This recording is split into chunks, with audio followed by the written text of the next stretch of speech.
Hello, everybody, and welcome to the Imperial Holonet. I am JID123, I'm Brother Antilles. and today we bring you a special guest. He's back with us, Connor. Say hello, Connor.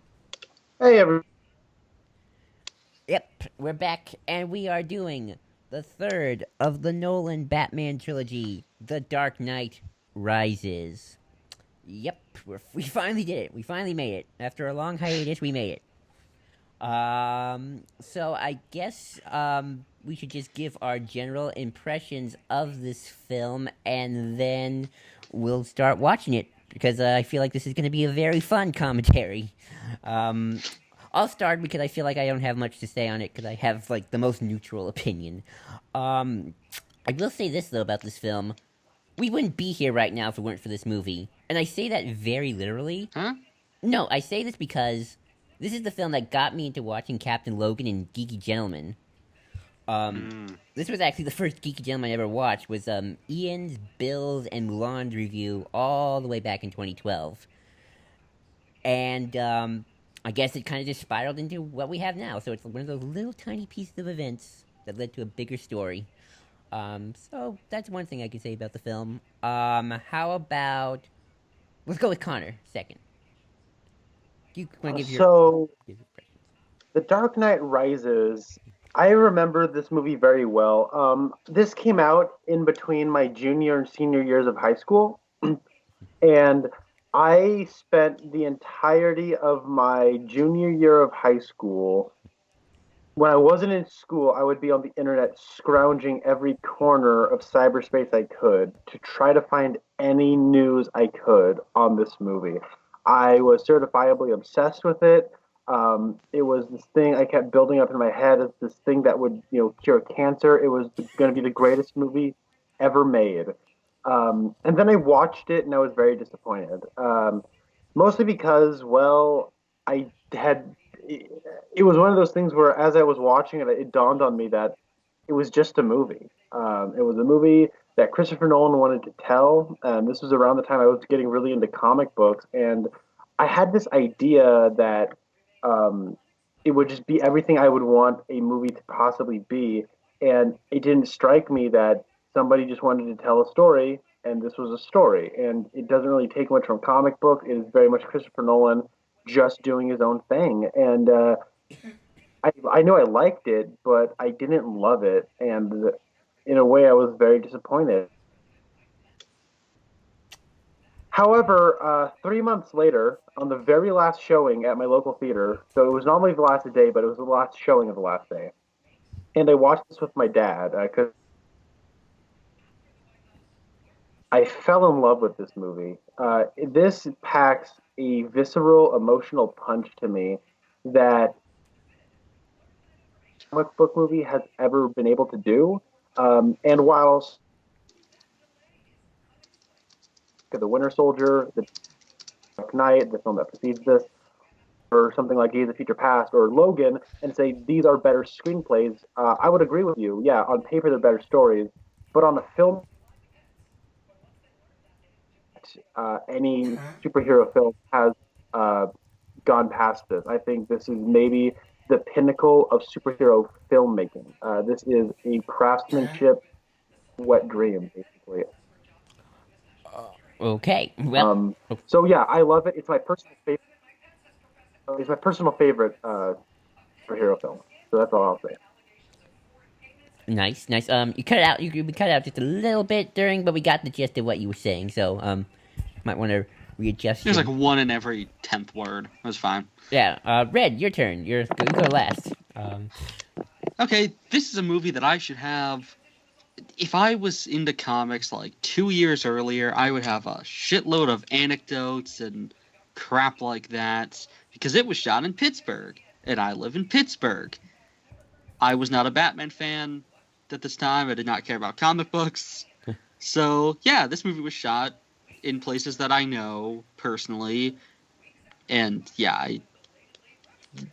I like remember reading like how like you see the newspapers and stuff, and it's like, oh look, like the bat was revealed, and I know the streets, and like I remember the newspaper article when that like when they first showed the bat on the giant practical bat, on the not Gertie. What would you freaking call it? Trailer. Yeah, like the thing they were pulling it around on. And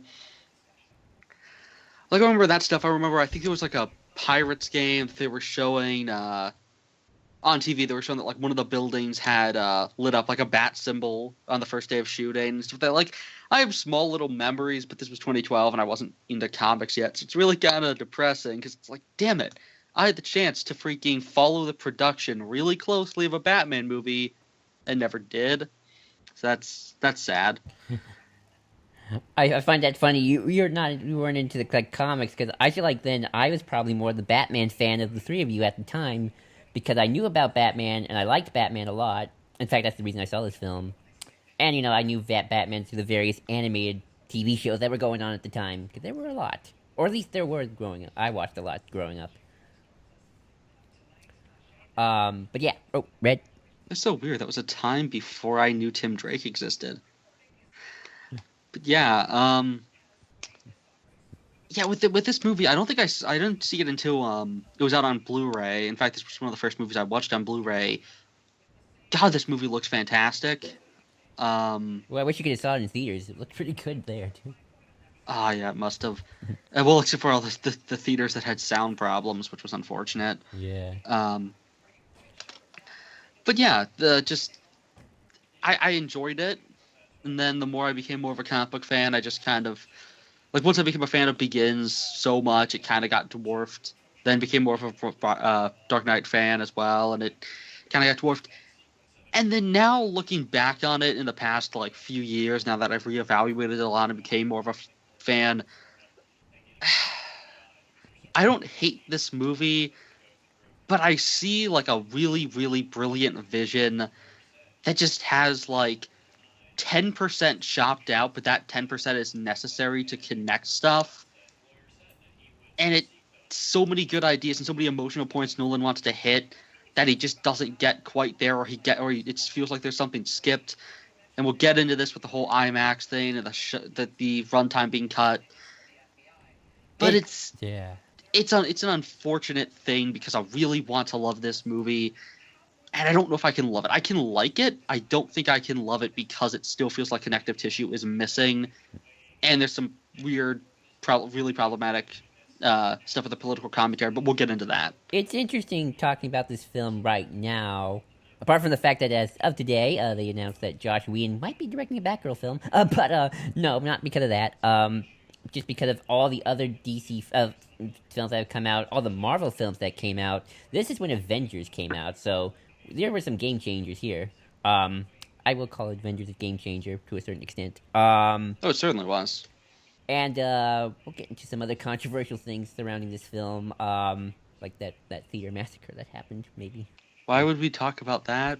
I don't know. I think that I would just remember that was one of the big things that happened. 5 minutes. I'm sure we'll think of something to talk about. Right, but yeah. So that being said, get your DVDs, your Blu-rays. I'm watching just on a normal DVD player on my DVD player. If this is on Netflix for some reason when we're doing this, do that. But just get your timestamps to 000. Get ready to press play and press play right now. Here we go. The Warner Brothers logo. It's blue. Which is funny because that's not the color for this film. It's gray. Well, blue is Dark Knight. Well, I mean, it's pretty gray. It's a bluish gray, but yeah. There's the DC logo. So here's one thing I guess I've always wanted to talk about, since we can start with this. Would you guys have wished you could have seen a Dark Knight if Heath Ledger... I mean, a sequel to Dark Knight if Heath Ledger had lived? no. Oh, really? I mean, if that was the universe where he's still alive, yes. But, like, outside of that, I don't know, because I think Nolan would have pulled it off, but I'd still be kind of worried that he'd end up making it too, like... I'm not saying recast Heath Ledger or... No, what I mean... Like, I get there's a point in Dark Knight where, yeah, it is setting up that fight going on for more and more and more, and that kind of does need to it. It feels a little weird. That doesn't when Joker has the whole "we'll do this forever" thing. But at the same time, that was a condensed story, and I feel like a sequel might have potentially gone to trying really hard to fit more of Joker in and to try and capture the excitement of Dark Knight Maybe, yeah. as opposed to just being its own thing. So, right off the bat, we're getting an IMAX sequence. Now, this particular scene holds a special place in my heart. In December of 2011, this opening sequence, everything from Harvey Dent's funeral with Gordon speaking there till the end of this plane sequence.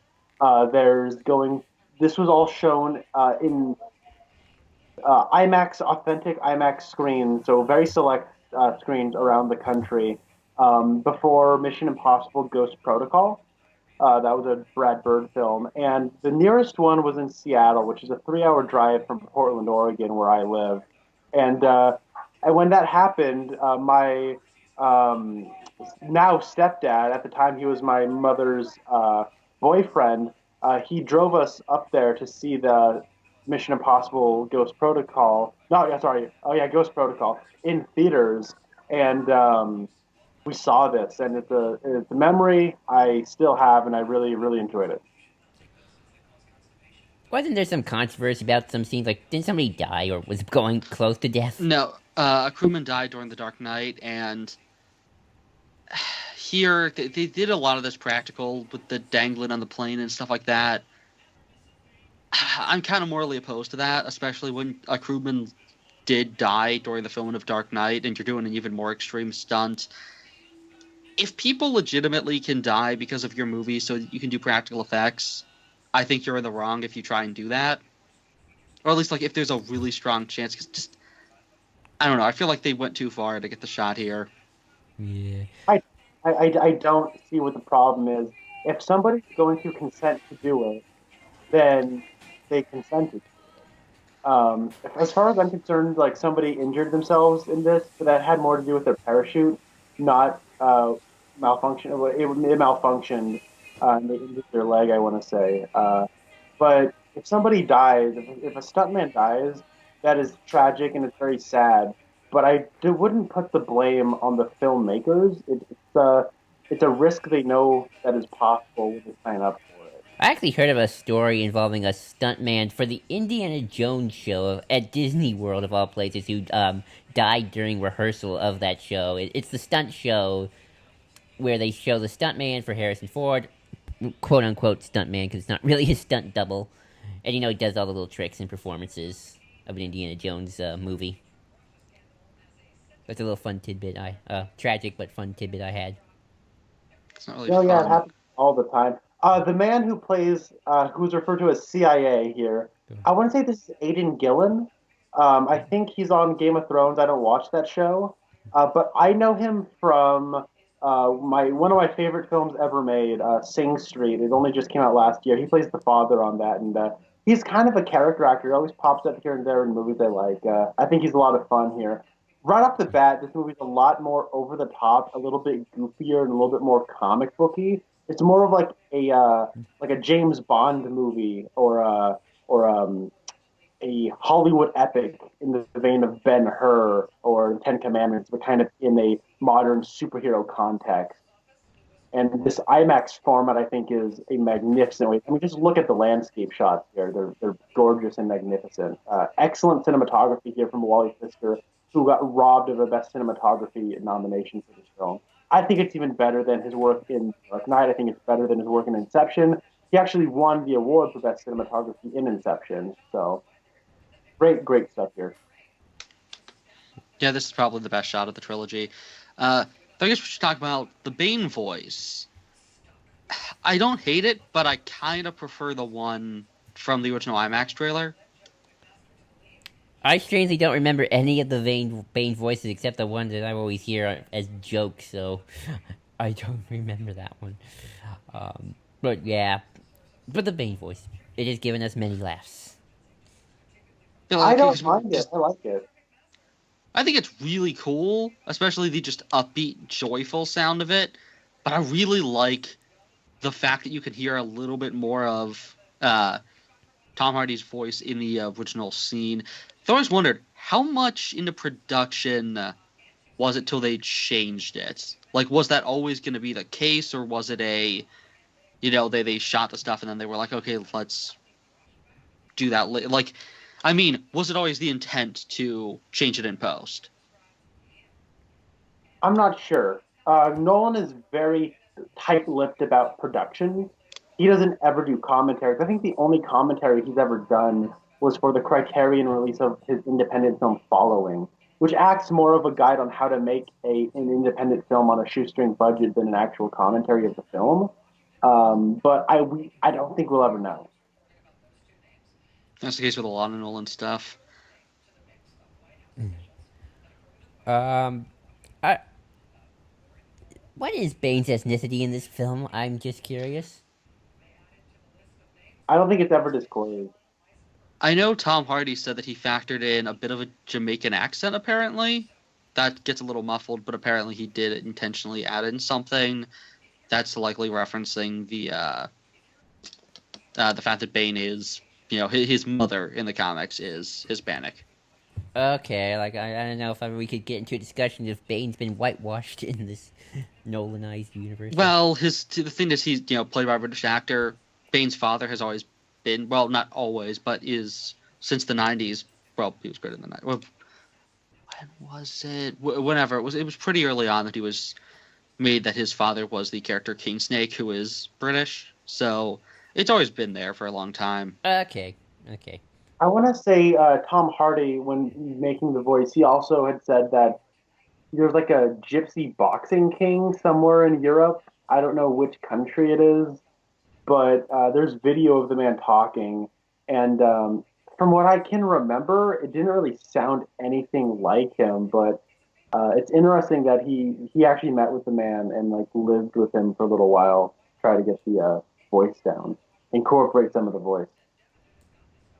That's cool. Do you think we needed the flashbacks right here? I'm okay Probably with it. not. I'm okay with it. This movie takes place 8 years later. Nolan is just trying to make a story that isn't supposed to hinge on. Like, I mean, yes, it's the culmination of a trilogy. This, in a lot of ways, it's informed by events and character progressions from Batman Begins and The Dark Knight. Uh, but it is more or less kind of standing on its own as its own story. So we talk about the progressions we've gone through in the last two movies and having those quick little flashbacks to kind of because everybody's seen Dark Knight by this point. So Mm-hmm. if anyone who's interested in this movie has seen Dark Knight. So to give them maybe people haven't actually seen Dark Knight since the theater. So just to give that quick flash to remind the audience, I think is it's necessary to certain audiences. With Michael Caine as Alfred. I love Michael Caine. He I, is so great. I love him in this role. I love doing a Michael Caine impression. Michael Caine. Michael Caine, you gotta talk like you're chewing something in your mouth. It's And there's director Krennic's reincarnation. Oh my Yep. God, I love Daggett. I love Ben Mendelsohn. He's so great. Mendo. That is the most wasteful room. So there's nothing in there but a table.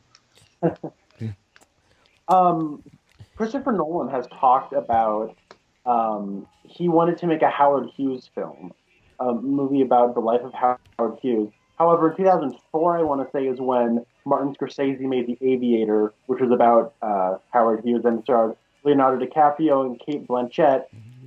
And well, that's Martin Scorsese, and that's a movie that I don't think has really a lot of people. I don't think a lot of people remember that movie. I think it's one of Scorsese's most forgotten films. But he said that after Scorsese made The Aviator, he said that he just kind of scrapped his plans to make that Howard Hughes biopic. So he incorporated elements from that story he wanted to tell into the character of Bruce Wayne at the beginning of this movie. I don't know what it is about filmmakers and their fascinations with Howard Hughes. Howard Hughes owned Hollywood for a year and a half or a very tight amount of time. Very recently, Warren Beatty made a film called Rules Don't Apply, where he played Howard Hughes, and it was about that specific period in Hollywood history. Like I said before, Martin Scorsese's made The Aviator. Christopher Nolan wanted to tackle Howard Hughes. It's a very popular topic amongst filmmakers, it seems. Thank God Bruce's aim is still good. Yeah. This would have been a very different film if he had accidentally killed her. Whoopsies. I guess you get the sense that he's been constantly doing that, which that's cool because yeah, he probably would still feel the need to stay somewhat physical or at least do something in the meantime. I just imagine now Bruce just sitting on his bed with an arrow, just constantly shooting arrows on it.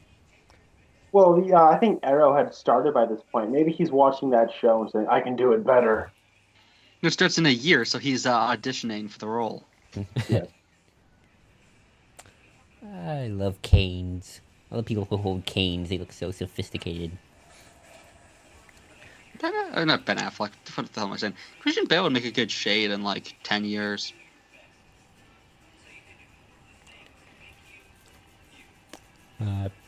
Actually, Michael Caine would play that character well as well. Which character?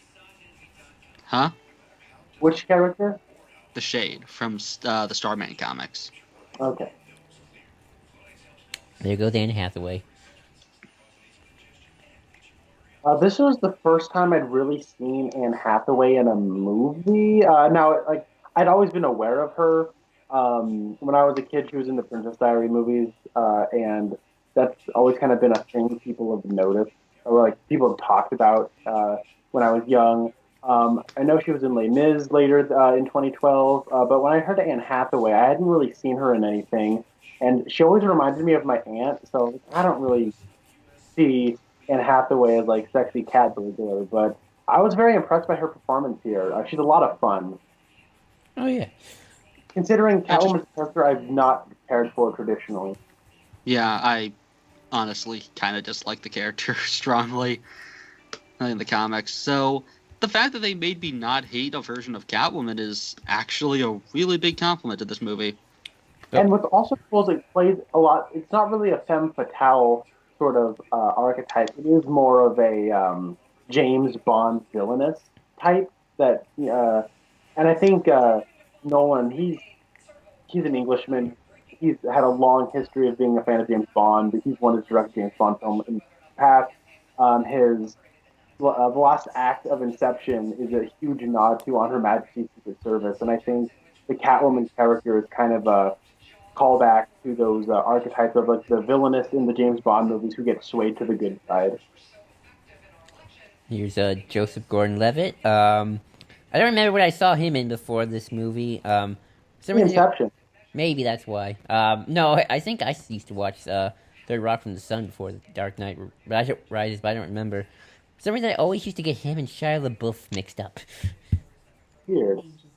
He was in a movie 500 Days of Summer, I want to say in 2010, maybe 2009. And then I saw Would have him. been 9 because that was the thing that got Mark Webb amazing.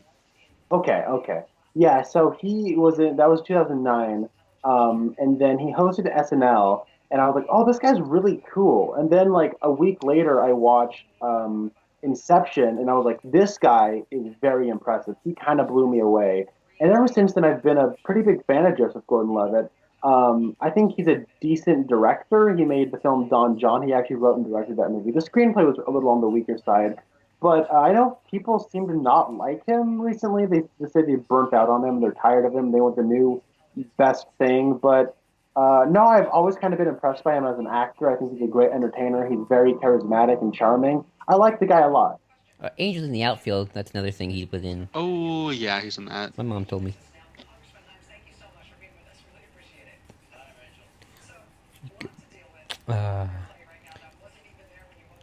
It's always... Batcave. They're very small Batcave. I'm okay. I really like it because everything's sort of hidden underneath the surface. You can really read into this as far as the character of Bruce Wayne. Where in the first movie, he's kind of back in town, and it's all about creating this identity and the symbol in a forceful manner. So the Batcave is very elaborate, and it just hits the eye very forcefully. And the second one, he's in a penthouse, and it's more of a bat bunker because at the end of begins, his house burns down. And then this time around, he's secluded and he's buried the Batman stuff. So I think it's cool that when he rebuilt the Bat Cave, it's all hidden. It's not really. It's only meant to come out um, in cases of emergency. It is concealed and it's buried the way he's buried Batman, but it will come back when he returns. Then it seems to have the ability to display everything, but he chooses not to, which is nice. Like his Batsuit case can operate like it normally does in the comics, but he doesn't want it to, and that's really Yeah. nice. Like it seems like this was built to be the comic book Batcave, and he intentionally made it so it's not. Right. Because that's how this had to have happened. Because there's no Yeah. reason for him to have built the cave like after the Dark Knight. It probably got finished after Dark Knight, obviously, but the design was probably already being done. That's what I like to think too, because he talks about in Batman Begins he's going to build Wayne Manor brick by brick, just like his father had or whatever. And thing I've always kind of taken from that is it kind of started being rebuilt almost immediately um, Hmm. after the events of Batman Begins. Did anybody ever find it kind of weird that Gotham's still pretty normal? Like, I think a lot of people thought that after Dark Knight, they were going to take, I'll use this as an example, kind of like the Arrow route, where a normal city becomes more comic booky with, costume crazies running around. And that never kind of happened when you got I Bane. can't see that scene without thinking of the "You never went out, you never found a chimpanzee." Damn it, Shades! Had to ruin it. But yeah, did anybody kind of wish the freak element kind of remained? No, I don't. Less here than in Begins to Dark Knight, honestly, because there it's kind of directly set up of stuff. I mean, again, if you're not gonna have Joker in your movie and everything, it's better to just not really address that entire thing with Joker saying the freaks will come out. Because if you can't do that, don't try and shove it into this story where it won't really fit. Plus, he had 8 years, could have done it. I mean, there's the whole fan debate of potentially Batman was actually around longer than we think. Because they only say that the last time he was confirmed to be seen, it's possible that he waited until the Dent Act was passed. I kind of wish we maybe got some information on that, but there is a debate to be had as to whether or not he just quit that night, or if he actually did just more secretly keep going. Yeah, I know certain things like to play with that. Joker blogs played with that. Anybody used to watch the Joker blogs? That was fun. That was good. Nobody? Just me and Ian. Look at this bar. Who has a freaking Hawaiian shirt in Gotham? Apparently, that guy who likes to go to bars. Oh, and then this guy who just screams villain. Like you I just know. want to punch him in the I love face. Look at that white mouth. Now that's a villain's mouth. I would love it if they just hired a guy who's like the most evil looking. I'm so the villain. I am the villain. I even have a sign that says "I am the villain" attached to my forehead, and it's like, no, he was actually a pretty good dude the whole time. This guy has pockets. Exactly. Actually, this guy would totally work for the Man of Steel version. Should I have let them die? Maybe. I love that dialogue. I'm counting. In fact, I'm counting to 10 right now. I love that this movie is a lot more heightened than the previous two, and I think each of these three films in Nolan's trilogy they have a distinct identity, and I think of them as distinct in my mind. The first film, it's a superhero origin story. The second one is a crime saga. This one is an epic film. Like I said in the past, in the vein of something like Ben Hur or I'm glad you say, Connor, that these films are heightened, because that's always something I hear on comments and forums all the time. Is like, oh, we want Nolanized thing. We want them all realistic, like Nolan. Like he made Batman realistic, and I tell myself, I don't think you guys know what the word realistic means. Yeah, I mean, well, I think that's a word that people use. Mhm. when they don't know how to describe something like this. They do a they What this movie does is it does a lot of especially Batman Begins, is it does a lot of explaining how something like Batman can be possible in this particular world. And in a lot of regards, um, this world um, resembles our own very closely. Uh, this is a very clever, creative action scene. I like what Anne Hathaway's doing here. It's a lot of fun. But like I was saying, it's heightened though. It's the laws of physics are a little bit more comic booky. It's more a Frank Miller Year One type. You know what I mean? Where the violence is a little bit more exaggerated. The characters talk in a pretty stylized manner. Uh, it is more, as I would call it, heightened, but it looks and on the surface it appears a lot like our own. Yeah.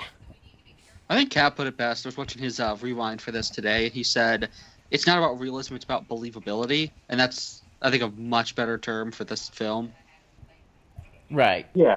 Yeah. Well, when I talk about stuff like that, I'm talking about like people on like the Star Wars forums are like, I Yeah. want my Nolanized Star Wars, and I'm like, that's why That Rogue is One is great because it's Nolanized If Star Wars. you're Like, a fan, no, it's not. you're a fan of The Empire Strikes Back, Yes, and you a Nolanized Star Wars, you don't know what you like about Star Wars. exactly, It's like, yeah, because giant space slugs are so, Nolan. exactly. That giant space slug scene coming up in this film is going to be great. Which Yeah. people thought that sniper guy was going to be Deadshot. I'm glad he isn't, because no need to randomly shove Deadshot in here, but apparently he's named after the assassin who killed Sherlock Holmes in the Moriarty story, where he died until he was brought back in Empty Hearst. Oh yeah, I only know about that character from the Robert Downey Jr. movie. Because they never showed him on Sherlock. I don't think. Nice literary reference in there. Was Now correct me if I'm wrong. Is you say he's named after that particular character? A was that was this character named after one of Bane's posse from like the original Nightfall story, and that initial character is named after the Sherlock Holmes character, or is it like an all new character that they're just naming after a Sherlock Holmes character? All new character, because Bane doesn't have a sniper in his group. He has Bird, who is from Gotham and has a bird. A falcon. Yeah, Yeah. which is the best superpower ever. He has a bird. It's like, yeah, we already kind of have that in a Batman villain. It's not really new. And then there's Trog, who's good with machines and is like a big, like, tough guy, but is also kind of short. And then there's Zombie, who is a janitor who also can use throwing knives perfectly, because that makes sense. Yeah. And they're all back in the Chuck Dixon Bane comic that's going to be coming out, and that's exciting. That's awesome. I love how goofy and silly Bane's posse is in that Nightfall story. I love how they make a freaking robot that the cops get scared of and like shit themselves, and it just I know, and explodes. it looks like the living brain from Steve Ditko and Stan Lee's original Spider-Man run. That's why we need more of Chuck Dixon. Yeah, Well, anybody reading Tom King's I Am Bane? Bane, right? It looks like his Oh. body is eating his head. Oh my He's so huge. I love that moment. Just doesn't even pick him up. Just nope. Plop. And it's just like, no, think about what you did. Tom Hardy is not the world's tallest actor, but I think that there's a lot of neat trickery at play with the cinematography here. A lot of lower angles, different height of set. Really neat set design here. I think on a production level, this movie is in a league of its own. The costume design is fabulous. I love Bane's costume. I think the Batman costume is great. I like the Catwoman costume. It's very creative. There's a lot of great costuming here. There's a lot of money on display here. The set design is absolutely beautiful. It doesn't ever feel like I'm on a set. It feels like I'm in a location. The cinematography captures everything in a very believable way. I think it is absolutely ridiculous that this movie got no Oscar nominations. I think it honestly has to do with the uh, shooting in Colorado, but yeah, I think this movie was robbed of a lot of technical Oscar nominations. And I just blame the Academy. They don't know good. They just don't like superheroes at all. Unless you're Suicide Squad. Oh God. Oh, oh, Why dude, would shut you up. bring that up? That's not that's not true. I mean, Heath Ledger did win an award for Dark Knight. That's fair. Yeah. I mean, I really hope that Patrick Stewart and Hugh Jackman are nominated in Logan this upcoming year. I highly doubt that'll happen, but I hope it happens. That better happen. That movie deserves it. Especially Patrick Stewart. That dude is doing a lot of stuff in that. Hey, is that C-3PO behind Blake? I love the giant crocodile in the sewer line. It's like Gotham with that would never happen. Yeah, and that's the thing is I think when this movie was coming out, a lot of people forget what kind of filmmaker Nolan is. Nolan doesn't make, and this is gonna sound like an insult. It's not. It's just two different schools of thought. He's not the Marvel filmmaker who's just gonna put references and Easter eggs up the wazoo. I think there is more of it here than in previous movies. But like a reference to Killer Croc, that's all you're really gonna get. There's no evidence that a Killer Croc actually exists and will Except be. if you go with the Gotham Knights animated movie, it's totally canon. um, All that bullshit. yeah, I think that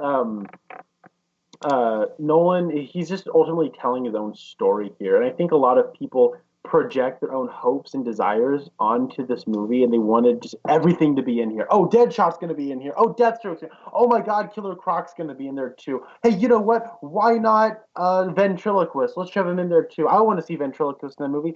I think the reason was this was, as far as anyone was concerned, this was going to be like the last Batman movie. We had no idea Ben Affleck was going to be in Batman. We had no idea that there was going to be a Batman versus Superman movie in a DC connected cinematic universe. We had no idea this was happening. So Now we have Deadshot and Killer Croc in a movie. exactly. It wasn't that good. Yeah, no, Suicide Squad is the worst comic book movie ever made. That's Is not it a true. movie? It's my least favorite comic book thing. I That's thought it not was just a true. bunch of scenes. It's two Oh, movies just put into a blender and just tossed together. yeah, To create an oh my god, Oscar-winning I film. hate Suicide Squad. But oh my god, how did Star Trek Beyond lose to Suicide Squad? That is retarded. I love Yeah, it's Star Trek bullshit. Beyond. That movie. Star Trek Beyond. Now that's a movie. And you know Yeah. what I came out thinking after seeing Star Trek Beyond? I was like, wow, the costuming, makeup, and hairstyling were on point. You know what I came out of Suicide Squad thinking? That movie sucked balls. So good night. How did that lose hair makeup and hairstyling to Suicide Squad? So stupid. um I'm done venting on that point. But yeah, But no, like I was saying was uh the we had no idea what was happening with the future of Batman on film. So I think a lot of people's disappointments and desires on this film were kind of centered around their own projections as opposed to just no one telling a story. well, now that they look back, it's like, Dark Knight Rises wasn't that bad as I thought, considering what the future turned out to be. Yeah, I think a lot of people did kind of go that way. But you do bring up a So we good. should probably talk about the John Blake thing with... I don't hate the character at all, or even him finding out. Did it have to be as easy as just, oh, he had the same expression? It's like, there's a lot of people in Gotham who probably have that same kind of face. Mm-hmm. I mean, what sucks is he's a detective. Just don't have it be that when he's a kid. Have it just be that he figured it out because he's a good detective. So this is awesome. Bruce doing detective stuff. Or not detective stuff. Badass stuff in a hospital. Yeah, I love that sort of. I love that stuff. No, you're right. It isn't easy like right away. Like we just got to write it off. We just have to have this character at this particular point. Know this information, and we got to. I feel like they just did it in the easiest way possible. I think it's a good scene. I think it's well written. I think it's well acted. But on the story level, you are right. It is a little easy. But it doesn't bug me. Just knowing it's there is like half the battle for me. Like it is what it is. I remember The seeing problem is he didn't necessarily. He could have written around it easier, which is why it's a little distracting. No, I understand that. I remember I seeing love the fact that that guy's like subtitle name is literally Yuppie. Yuppie. That is great. I remember seeing the scene with Gordon in the hospital with the air breather on, and I was at the trailer in theaters for something. I don't remember what it was. And like, but I watched it like, ooh, what's happening here? Like something big's about to happen in this movie coming up. I don't remember many of the trailers, but I remember that particular shot, and I remember just saying to myself, "Ooh, something big's gonna happen." um, I just realized this exact scene kind of happens in BVS, except it's not as stupid. what is? Oh yeah, with Oh my god, it's Bruce Wayne. and then I mean, what's cool is everyone knows it's Bruce Wayne, and there isn't like the one guy who should know who Bruce Wayne is going, "Duh, who's Bruce Wayne?" um, uh, I really like that.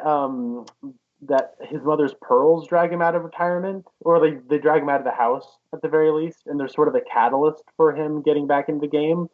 It is that initial drive. His initial drive to becoming Batman was the death of his mother, and those pearls did belong. It's not the dumb like I'm sick of seeing pearls being shattered in slow mo in the air. Um, but with this, I like it because it's kind of going back to that initial motivation that drives Bruce to become Batman. Right. Connor, I want to bring up a point you mentioned earlier about the whole Nolan and it just telling a story element, and I think that's why this trilogy, your feelings on it, anybody's feelings, is special because it's Nolan's Batman. It isn't Batman. It isn't mainstream Batman. It is Nolan's Batman. You take out Nolan, and you don't get this film. Correct. This isn't trying to be a definitive take on Batman. It's just Nolan's idea of what Batman is. The initial idea of the Dark Knight trilogy actually comes from Christopher Nolan's previous film before Batman Begins was Insomnia, which is a remake of a Danish film. I want to say it's from Denmark. And his remake starred Al Pacino, Hilary Swank, and Robin Williams, and it's a very good film. And he made that after making Memento. And so he was sort of looking for a job at that point. And his wife Emma Thomas is they produce all of their films together. They've even produced Following was a co-venture between the two, and they've been married ever since they've been making movies together. And an exec from Warner Brothers called the Nolan household, and Emma Thomas, his wife, answered the phone, and they said, "Hey, we want to approach Christopher Nolan about." Making a Batman film because we want to reinvigorate the Batman franchise. And Emma actually told the exec, yeah, that doesn't really sound like something Chris would be interested in. And then they hung up the phone. And then he said, yeah, like then when she tells the story, she says later that night she had approached Chris and she said, yeah, an exec called and said something about a Batman movie, and I said you were really interested in that sort of big budget superhero stuff, and he said, well, actually, in recent memories, recently, I've been thinking, I really want to know what made Batman. I want to know the story of what makes Batman Batman, and that's how the initial idea of uh, Batman Begins stems from. It is that first half where he's training with Ra's al Ghul in the League of Shadows, and on that plane where he's talking about Batman being a symbol and all that stuff. That's where that initial idea of this trilogy comes from. And when you look at the interviews and all the preliminary stuff for this film, The Dark Knight Rises, he talks about how he really wants to get back to that core idea. And a lot of filmmakers, including people like David Lynch, they always talk about when you're making a film or any sort of piece of art, you want to reconnect with the central idea and make sure you're not straying too far away from that. So I really like that the idea and the identity and the symbol of Batman is what's at the core here, and that Bruce Wayne is almost like a conduit, a wet or a warm body for the Batman symbol to inhabit. Nice. I remember somebody saying during the scene that we just passed of Bruce and Catwoman dancing. Catwoman like quotes some Marx lyric stuff. That's what I heard. I might be wrong. I have not read very many Karl Marx. I also like Catwoman's Where's Steve when you need ass. him? Where's Steve? I But like the gag with his car getting stolen. It's funny. He keeps wrecking or losing cars. One really funny thing, quickly while we're still talking on his car, it's a Lamborghini Murcielago. I know that because that's my dream car, and it's actually been my dream car since before I saw The Dark Knight, where we first saw that. But the Murcielago is actually, I think it's like Greek or Italian or whatever it is. It means bad, or it has something to do with some kind of bad in Greek mythology or whatever. It's been a while since I've looked that up, but I really like that even his car is a hint into him being Batman. But it's also a Lamborghini. It's a rich person's car, so I really think that's clever and a lot of fun. well, remember, Connor, that's Bruce's superpower. I'm rich. That's right. That's right. You know what's funny is that line is like 10 times funnier when it's Lego Batman. Everything's funnier when it's Lego Batman. Exactly. Yeah. Somebody took that exchange and in meme form they just put it, with Wally West saying, "Where are the seatbelts? First rule in life is life doesn't give you seatbelts." Um,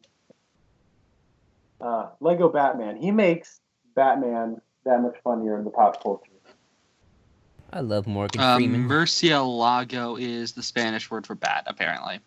Yes, that's what I'm thinking of. I really wish he had more gadgets, because this place looks so cool, but instead it's just a bunch of tumblers.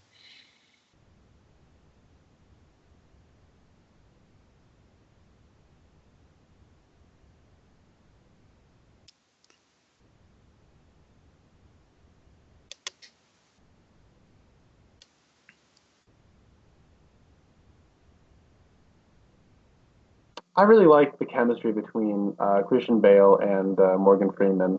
They have a really nice rapport. Mm-hmm.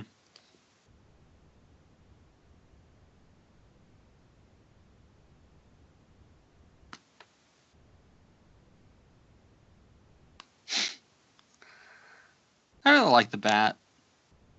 You do or you do not? I do. I do too. Morgan Freeman in press leading up to this, he talks about how it's his favorite of the gadgets. Now I don't know if that's just a studio note that he's just been reading over and over again, saying, "Look out for the new bat! It's great, buy the toy." But it sounds like he genuinely likes it. How it's he says it's designed for urban warfare, and he likes the design of it.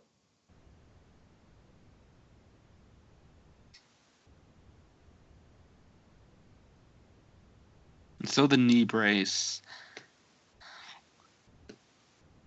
All right. Yeah, it's a thing. It's the best way you could have gotten around that. I mean, you can make the argument of just don't draw attention, I guess, to the whole cartilage thing, but Or maybe not yeah, even talk about the cartilage. I mean, yeah, I have to Yeah. use some headcanon to say, it's super knee brace. That's what it is. So it doesn't really bug me, but I understand why it would bug other people. That's a good. That's a good shot. Love the bat suit. I mean, maybe the knee brace, isn't just a brace, and it, injects, Miraclo, which is Our Man's thing, into him, and that's what makes him better. It's all there. Rex Tyler's in the background the entire time. Exactly. He's actually the Batsuit. No. The freaking stupid time-traveling version of Our Man that's, injected with the DNA, I think. I'm still confused. He's, secretly here this whole time orchestrating it. Makes more sense than the comic book version of that character. Seriously, there's, a time-traveling Our Man with a literal sail ship that travels through time for, 2 years, and then he just goes away. The only Hour Man I have any reference point to is what's it called? The DC 1 Million event by Grant Morrison, which I really like. That's the Hour Man I'm talking about. That one. I like that Hour Man. Yeah, it's really cool. Here comes the attack on the stock exchange. Oh my God! So the actor who this guy on the getting his shoes shined is Glenn Powell. He was very not as recent as a year ago. He was in the movie Everybody Wants Some, and very recently he played John Glenn in Hidden Figures, which was nominated for an Academy Award for Best Picture. He's a very, very good young up and coming actor. In Everybody Wants Some, he is absolutely charming and super charismatic. And I actually didn't know this was him because he's looked so different in the years since. But I remember when I saw him in the previews, we only saw him in the quick glimpse in this stock exchange. I thought he was Coleman Reese from the previous film, which does beg the question: whatever happened to Coleman Reese? Uh, Probably got fired. But you think he'd go public with, "I know who Batman is. It's Bruce Wayne." Yeah, but Bruce saved his life, and Bruce nodded. Yeah, yeah. He nodded at him. That's enough. Yeah, getting a nod from Bruce Wayne, that make my day. I remember when everybody used to think Coleman Reese was going to be the Riddler for some reason. That's dumb. Oh, he figured out Batman's identity. It's not like the goddamn Eraser did that too. It's not that hard. It's a classic comic book thing. Also, I love this line. There's no money to steal. And why are you people here? And I love the touch, even though, again, a lot of the stuff going on with Bane does get kind of poorly and all the stuff with power systems. I do really like his rhetoric up until you get to the third act, and then the whole essentially glorified Ubu thing and Bruce's actions are really problematic. But before that, I love all the stuff Bane's doing. And the whole thing of his men being disguised as blue-collar workers is fantastic. Because Yeah. one's a shoe shiner, the other one's a janitor. If he was actually genuine, that'd be so good. But then it becomes just a master manipulator plot, and I like the plot more than you do. I understand why people get frustrated with it. I haven't really sat down and written it out. Like even right here, we're talking about the policeman is talking to the other policeman about economics, but I need to sit down and write about it. But it makes sense some way in my head. Maybe it actually doesn't, and I'm just lying to myself. But somehow, somewhere, it does make sense. even if it does, it's this so like at first is such a good thing on social revolutions, and then it kind of devolves into something else that even if that was done superb, you have something so unique that it feels a little disingenuous almost to lessen that later. So in this scene, everybody talks about how it goes from midday to night in a matter of shots. It doesn't. It doesn't. Like from the beginning of this scene, the street lights are on, and maybe there's some color correction. They probably filmed the scene in midday, but there's a lot of color correction. I think some in-camera trickery to make it look later than it actually is. And there are a few shots where you see it getting progressively darker. It maybe happens a little too fast, but that's okay for me. In the previous Nolan film, Inception, Wally Pfister went in the New York, or is it New York or L.A.? I don't know. It's the city location with the rain, and they had to make it look overcast, and they were shooting in the middle of summer in L.A. And they did a masterful job with that sort of stuff. So Pettit is in this movie. Who? He's from the comic. Pettit, the officer. He's from the comics.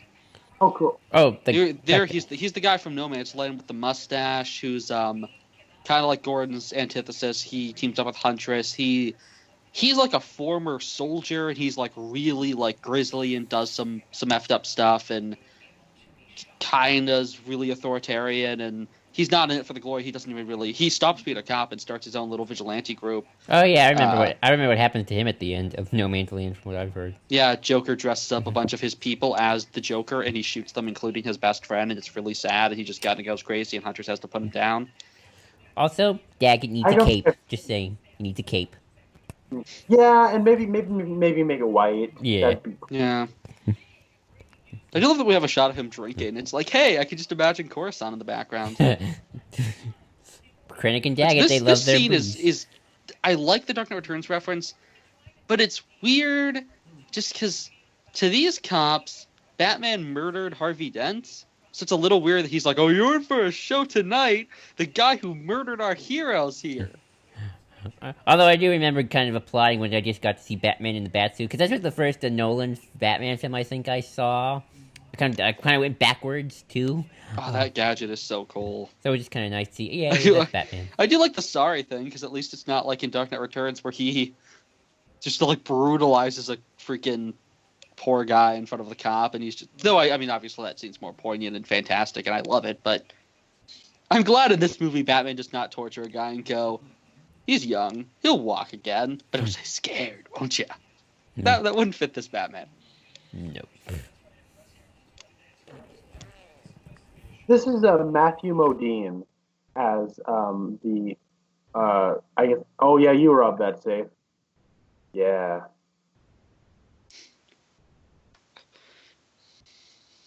Anyways, so that's Matthew Modine. I just paused. Wow. Sorry, guys. So that's Matthew Modine. I think it's crazy that a lot of people say that Joker isn't in this movie. Joker is in this movie, guys. It's pretty obvious. This is Matthew Modine. He was in a movie called Full Metal Jacket, directed by Stanley Kubrick, and in that film, he played a character called Joker. So Joker is in this movie, and I don't know why people are so pissed off that he wasn't in this movie. He's just Joker with plastic surgery. Yeah, that's why he has no longer scars. I think that's actually maybe Nolan's like a joke or a reference that Nolan kind of winkingly put in, because I think a lot of comic book fans, and well, there's a difference between comic book fans and comic book movie fans. Yeah. Oh, yeah. Comic book movie fans were like, I read the wiki, where is Joker? I read the wiki, where's this thing I wanted in this movie? And I think what people don't seem to understand is that Nolan is a bigger fan of movies and film history than he is of comics. And that's very obvious in just the way in certain things he references through all of his films, not just his Batman film. And in this movie, and so he's a big fan of film history, and you know he's a huge fan of Kubrick. He's talked numerous times that Hitchcock and Kubrick are his two big influences, and I think you can see a lot of that stuff in some of his films, especially with stuff like Memento and Interstellar, which he did after this. But the reference to have Matthew Modine in here, who played a character named Joker in his most famous movie, which is Full Metal Jacket, because Matthew Modine's a bit of a nobody actor, unfortunately. But that has to be like a cutesy reference on his part. Yeah, right? If you think that's the case? Probably. Also, Batman stole that guy's iPad. You did? Jerk. I don't have any Wi-Fi. Isn't that what that is? The little card thing he has shoved in there? I think so. iPads were around No in wonder there's no 2012. Wi-Fi. He just turned it off. Could get the iPad 7. Okay. This is a real stunt. It's really cool. I like this stuff. A lot of the real stunt on the motorcycles and vehicles is really fun. I really like it. You can tell it's real. Oh, it's so cool.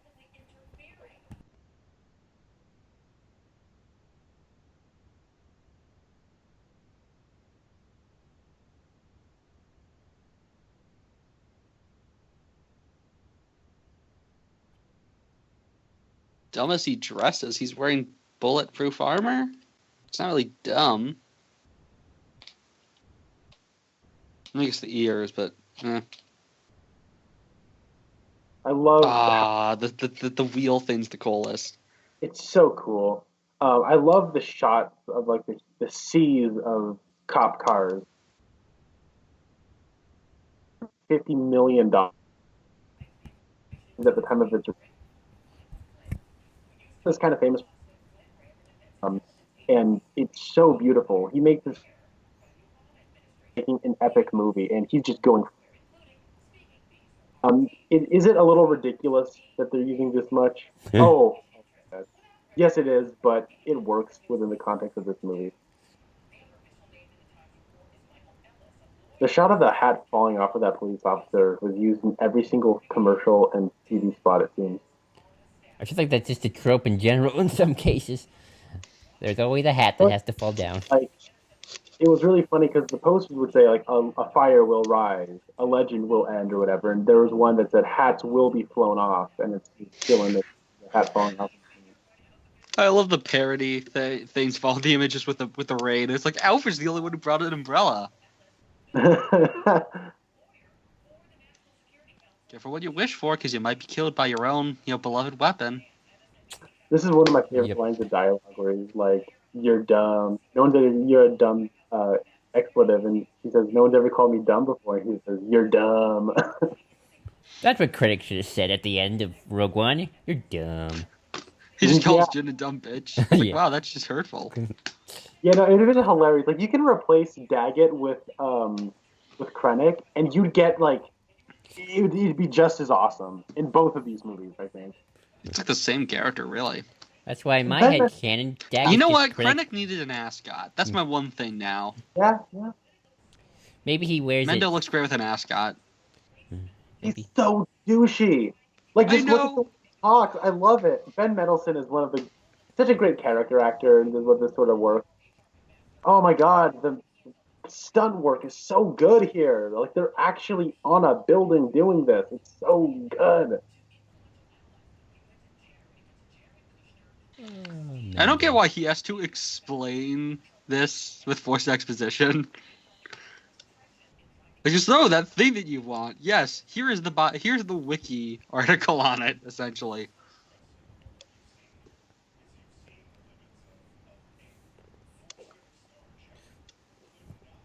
I really like the mask. Oh yeah, and how the ears work. Yeah. Mm.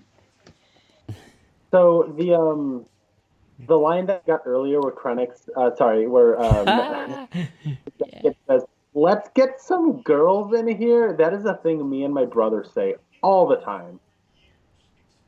Very cool. Oh, that So jump I was think so Daggett cool. is so beautiful. Oh, it's so cool. I love the look of. I like that. I like Daggett's expression. Like, I did not expect two costume people to be fighting on this rooftop today. It's just like, I didn't wake up thinking, some chick in a leotard and a guy in a freaking bat costume would beat up a bunch of armed mercenaries, guided by a clone of Patrick Stewart, who walks really badassly on my roof while they fly away in a not car. This is not how I expected to end my Tuesday. This isn't a I mean, you could totally do the clean slate thing then with you could insert the dialogue of just Jin being like, where are the Death Star plans? Like, oh, the Death Star, paid for a master, I guess, evil person. I don't know.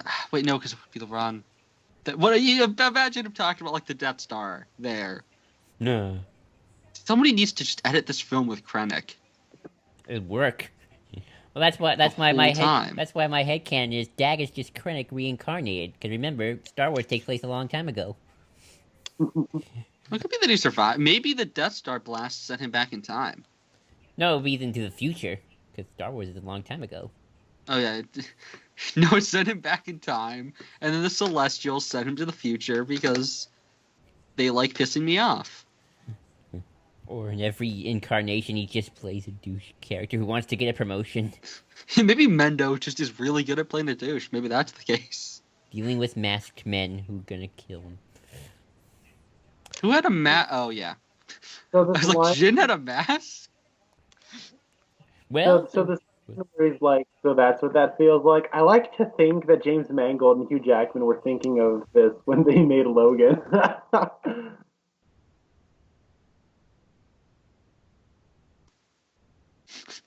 Again, Shades ruined this for me because now I can't help but think of his version where he turns around and she's still there, turns around, turns back. Then she continues the conversation. Turns around, turns back, still there.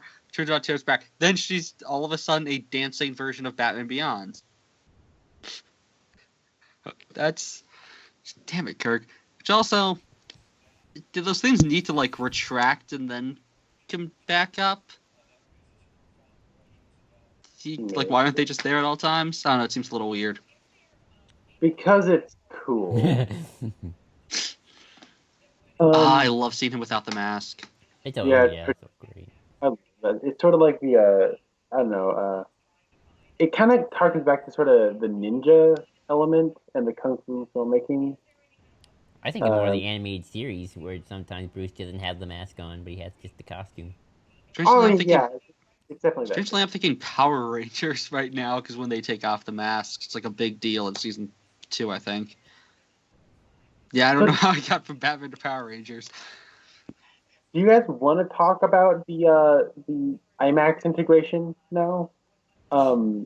Yeah. Because I know that the aspect ratio, especially if you're watching this on Blu-ray, I don't know about if this is the case on DVD, but they preserve the IMAX sequences in their aspect ratio, so they cover the full 16:9 frame, and then the rest of the movie is in the like 1.33 by 1 regular standard widescreen.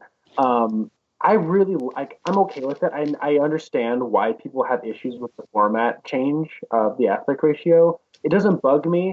I know for about 45 minutes of this final product were on IMAX cameras, or so it's in that full 16:9 aspect ratio. I know others find it distracting. I think it's cool. I like when we utilize it when we can. And Nolan has to be kicking himself that the Russos are going to be the first filmmakers to make an entire film on IMAX with Infinity War and not him, but whatever. I think didn't notice any difference myself, but... Yeah, I sadly don't really pick up on aspect ratios. Oh, yeah, sorry, this is the thing. Like, I do. I'm pretty technically... Like, when you make short films and other stuff and you play with the aspect ratios, you pick up on this thing. Like, The Avengers is shot entirely in its 16:9 full frame aspect ratio, as opposed to this, where there's, even if you're watching this on a widescreen TV, which I think everyone has now, there is black bars on the top and bottom. It's an even wider frame than 16:9. 16:9 is like, there are no black bars on the top or the bottom. I know The Avengers is shot that way, and I don't like the way Avengers is shot, or like, I think the cinematography makes the movie look like a TV show as opposed to a superhero epic. Well, which Age of Ultron fixes. What's that? Age of Ultron fixes that, thankfully. Oh, absolutely. That's why I like Age of Ultron more.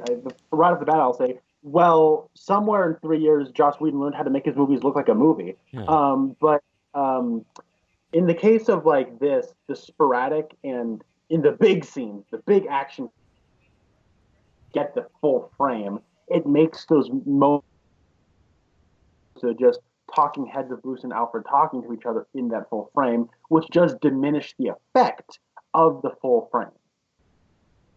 Yeah, I can tell sometimes just differences in terms of style. Like, for example, Force Awakens and Rogue One, very different looking, especially when you get to the big action sequences. I saw Rogue One again recently, so it's like, oh, I love watching all of that space battle that Gareth Edwards knows how to pull off. There's someone who really knows this. There's another director who knows his cinematography. But yeah, also, I never liked I don't know, I never liked the idea of Alfred leaving. I always thought he would come back sooner. Not at the very end. I know, but I always just kind of hoped Alfred would come back during the final battle to help out. But I mean, that's because I just love Alfred so much. Yeah, but that would be a little bit of a disproportionate thing power-wise. How are we supposed to buy that Bane can win at all? There's no threat. That's true. Don't imagine like Alfred like shorts out his mask by throwing tea on it. That would be awesome. That's how you geek out Alfred, Bane. To Alfred, that's impossible.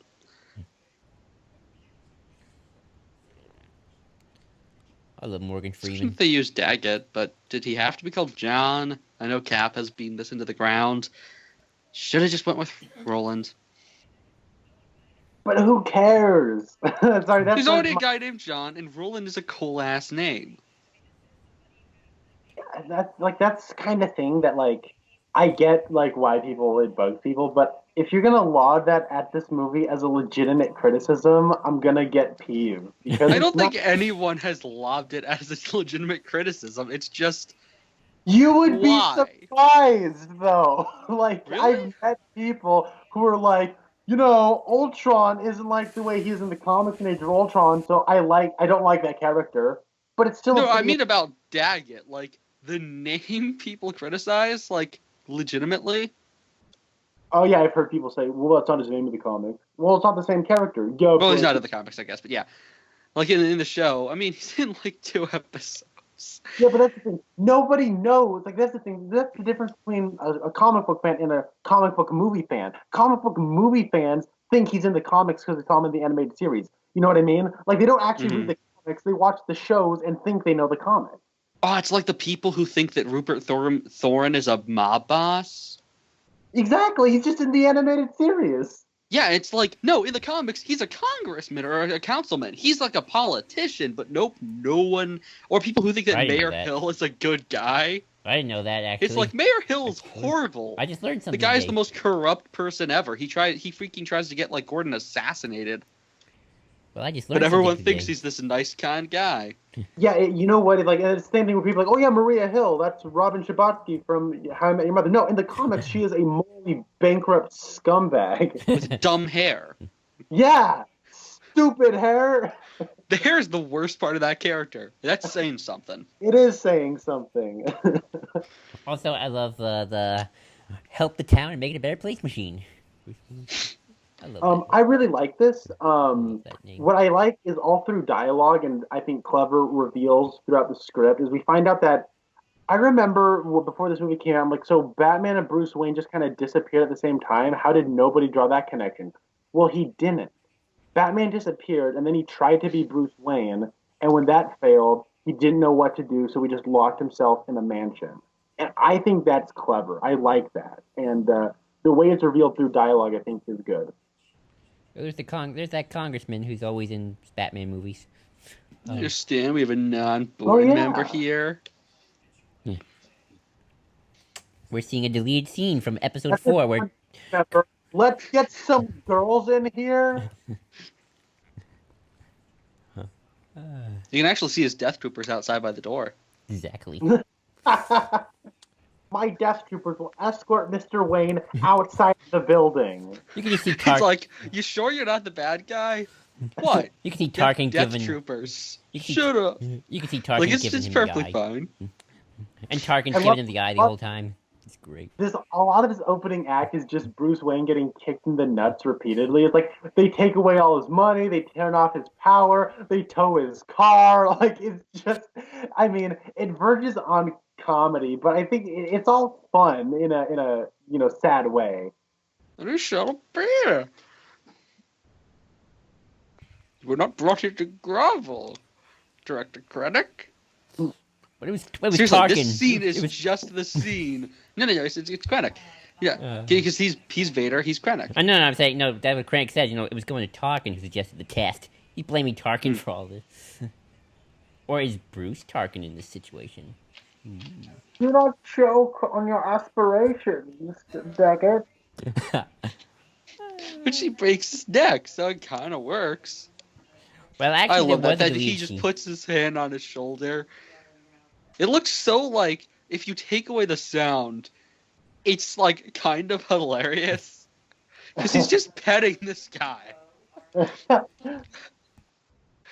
Like, look, he's literally just petting Krennic right now. Or not Krennic, well, yeah, Krennic. He just is Krennic. But he's just petting Mendo. That's what Darth Vader should have done. He just should have pet Krennic. Soft Krennic. Just pets him.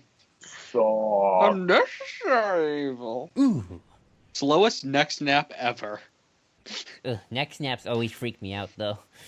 Also, that one guy's name is Stryker. So all I have to say is, there are no exits that way, Wolverine! have you guys ever seen the film Metropolis? The 1927 Fritz Lang science fiction masterpiece that has influenced everything. No one has seen the full film. I know, but have you guys seen any version of that movie?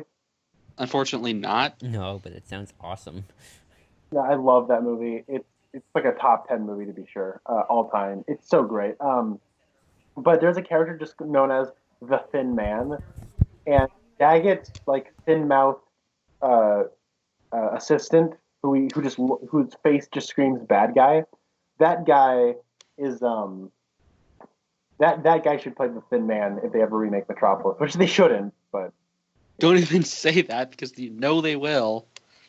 Also, I but really think the line, even like even when you're like what's the yeah, the rich don't even go broke or however the line goes, but I like that line a lot.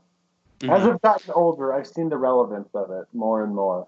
The problem is, of course, the film just, even though he technically kind of doesn't have his money back, by the end, all the systems of power it just put right back in play, and Bruce gets to be happy, and then the person who points out all these horrible things that are going on in the disproportionate distribution of wealth just decides, nope, he was right because he's hot, so I'm on his side now. hence why the movie's moral lesson is marry a rich guy. Then your life will be happy. I ain't saying she a gold digger.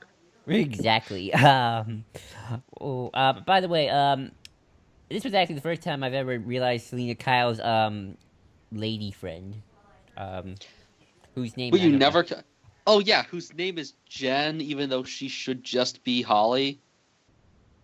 I knew Catwoman from the animated series and a couple other animated things, though. He had a friend in the animated series as well. Okay, I didn't The know. weird thing is, people thought it should be Harley Quinn, which is again that like I read a wiki page kind of thing, which like, oh, it's Catwoman's friend. That's supposed to be Harley Quinn. No, if it's anyone, it would be Holly, but it's not. It's just Yeah, some I mean, random person.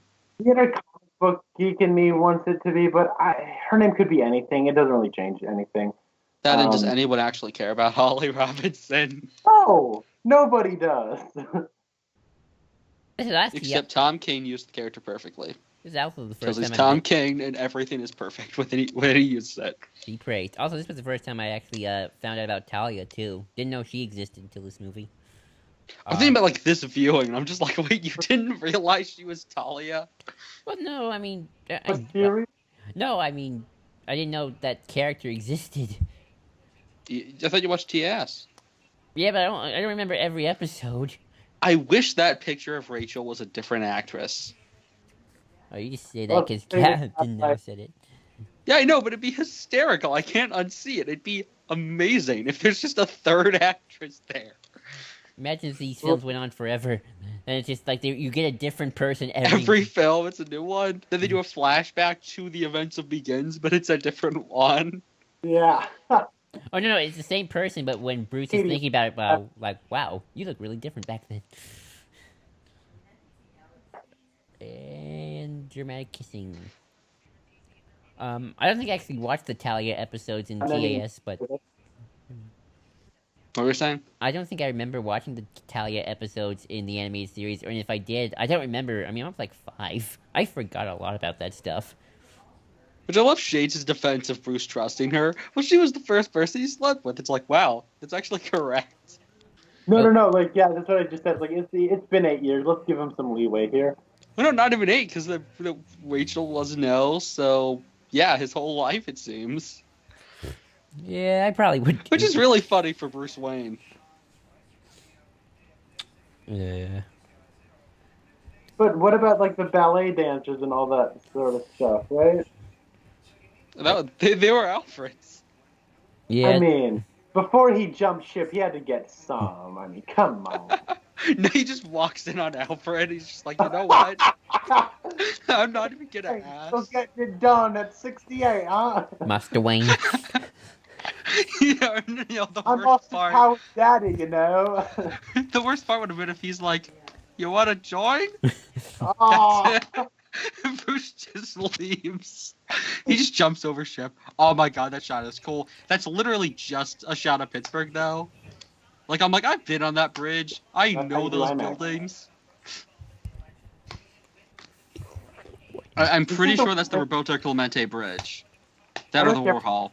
because it's like he just kind of goes, "Oh yeah, okay, mom, I'm gonna come out of my bedroom."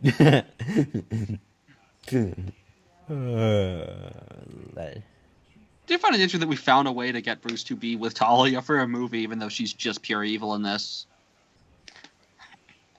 Which, I mean, I don't think you could have shoved in the sympathetic Talia thing. But it would have been almost cool if she was Nyssa. Because she kind of has the Nyssa backstory, except Nyssa wouldn't have the "I hated my father until you killed him." She would have slept with Bruce, but probably just because he killed her father. Nyssa's messed up. That's all I'm saying. Kind of frightfully so. Because have you guys read Death of the Maidens? No. Some of these mercenaries Connor? all look familiar. Uh-oh. Did we lose Connor? What? Have you read Batman: The Death of the Maidens? No, I said no, but me and Joel said it like in sync, so you probably know. You have to read it. It's the best Ra's al Ghul story. And also, like, one of the only stories to actually deal with Martha Wayne as a character. Yeah. Remember, she exists. Yeah. She kind of has to, by necessity, yet we never use her. How could anyone forget Martha? Well, now, yeah, they should redo that trait and just have the front thing just be Martha. Remember Aunt Beru? She exists too. I want Snoke to say, "Must save Beru," and he'll just to be like, "Why did you say that name?" I love this fight scene. I think the lack of music is just the best. it is a genius touch. Actually, we haven't touched on the music. I guess we can talk about that later. The choreography is excellent. I think that the action scenes are at their best in this movie. I think Nolan took a lot of the criticisms in the past to heart. I think the stunt work is good. I like the set that they're fighting on. It's just a very well stylized, put together, choreographed action. It's not John Wick, but it's still better than most like superhero fights I see, where they just kind of get boring and dull. Though the punches have weight to them. It's not like 6 minutes of a CGI Batman punching a somewhat CGI Superman with no emotional bearing. Right. And the ticking clock of "I need to say something to you" punches you across the. Oh, did I say I was going to say something? Never mind. I love a film that will silence its music.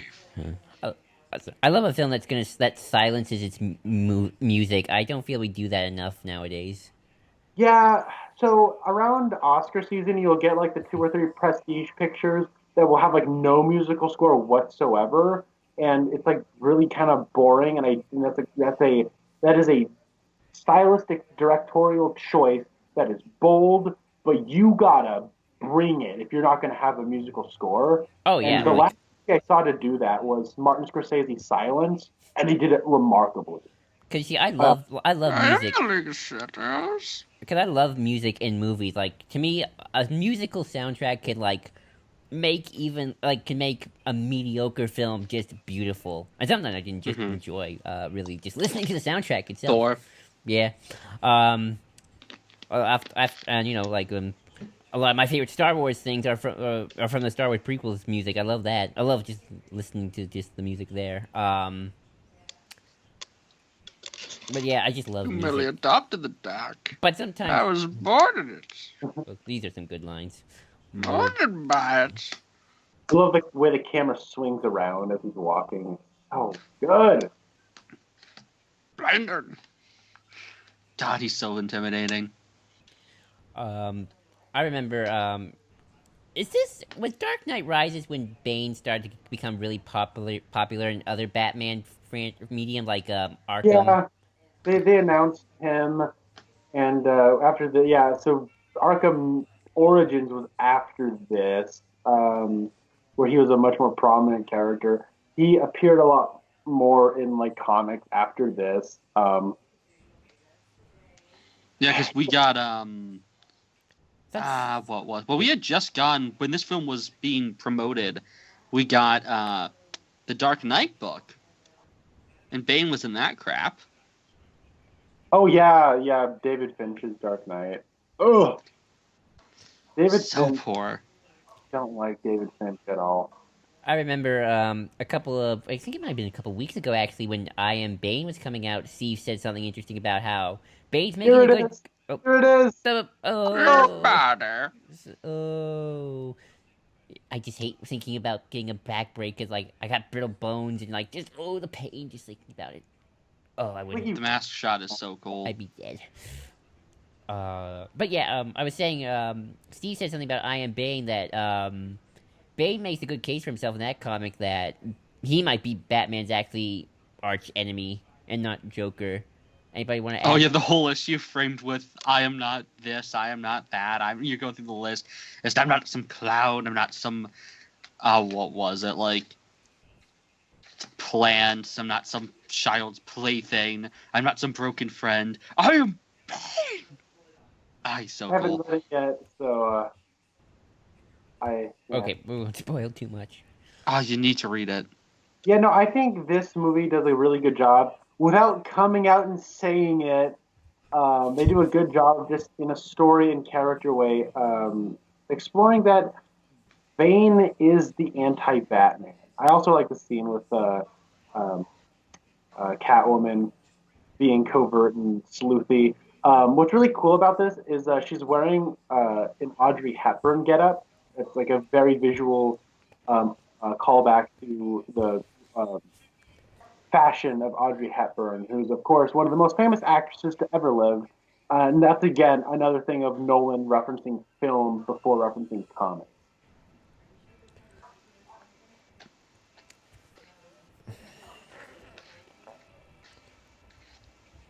Bane. What do you mean? I'd run Do you from. think it's like a drinking game in this movie where anytime anybody says Bane, you just take a shot? Oh, we'd be dead. Uh.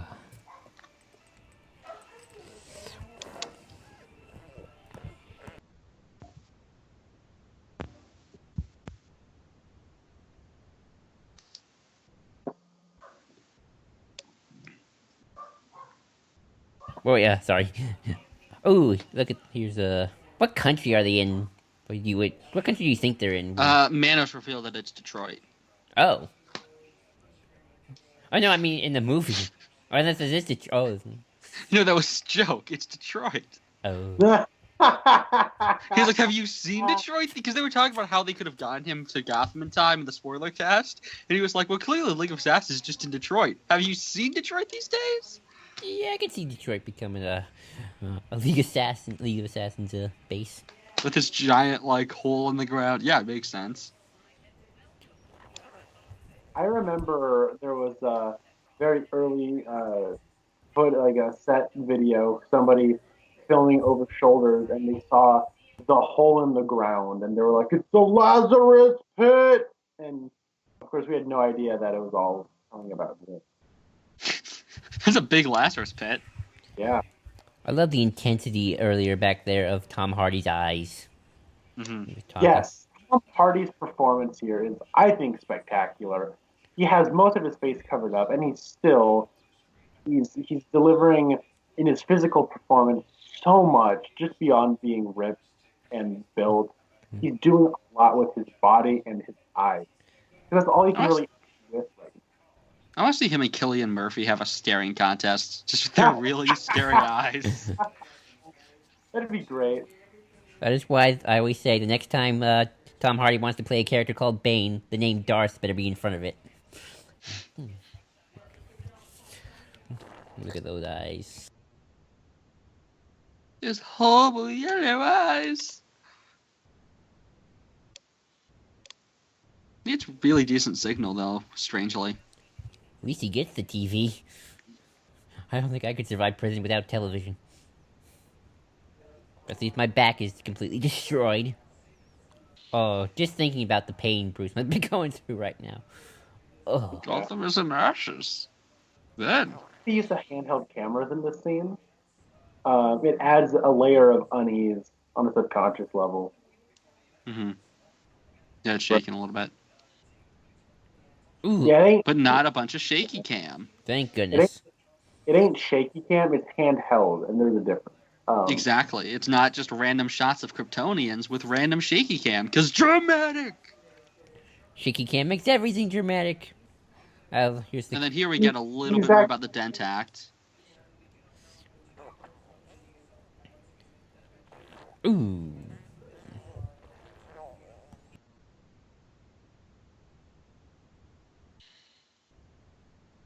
Yeah, I don't think she's gonna be that fine. Yeah, probably Like, not. She just pissed off people like day one. she just hurt somebody. That was one guy. When five guys are gonna gang up on her, like that's a different story. Whatever. It's just like, it would be a pleasure if you could join us. And I'm not referencing the burger joint either. Bane is totally Vader right there when they just open the door. Again, he's totally Vader. Um, And Darth then Vader. Lucius is just like, I had no choice. I would love to see Darth Vader join a. Darth Vader walks into a Trade Federation board meeting. Well, he kind of does in Episode 3, so Yeah, that ended up very... It actually had the same result. pretty much. Poor Newt Gunray. He was promised peace. And lots of money.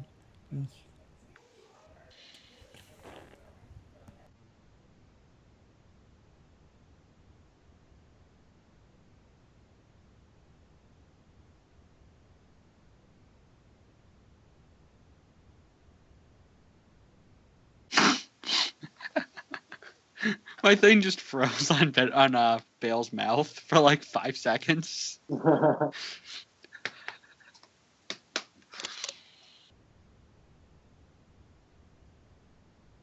really like the people from the pit. The pit Yeah, people. him too. What's he feeding him? Tofu. I don't I was going with saltines, sure.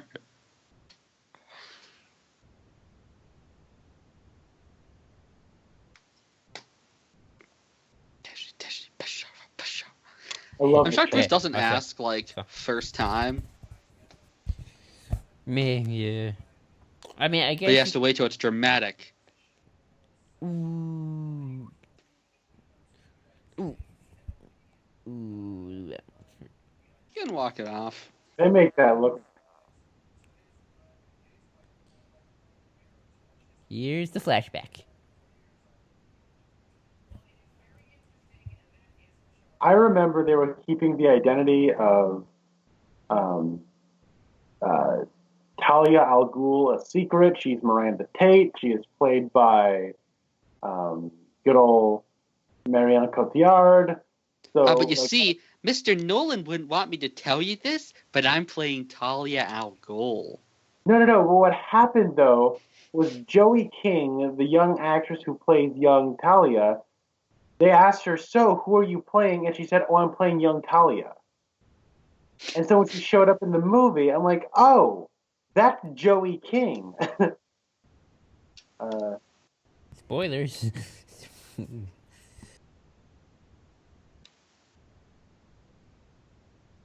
yeah, I know that was the thing where everyone's like, "Oh, I guess she is Talia," because they have them, a picture of Joey King and Marion Cotillard side by side. Joey King looks strikingly similar to Marion Cotillard.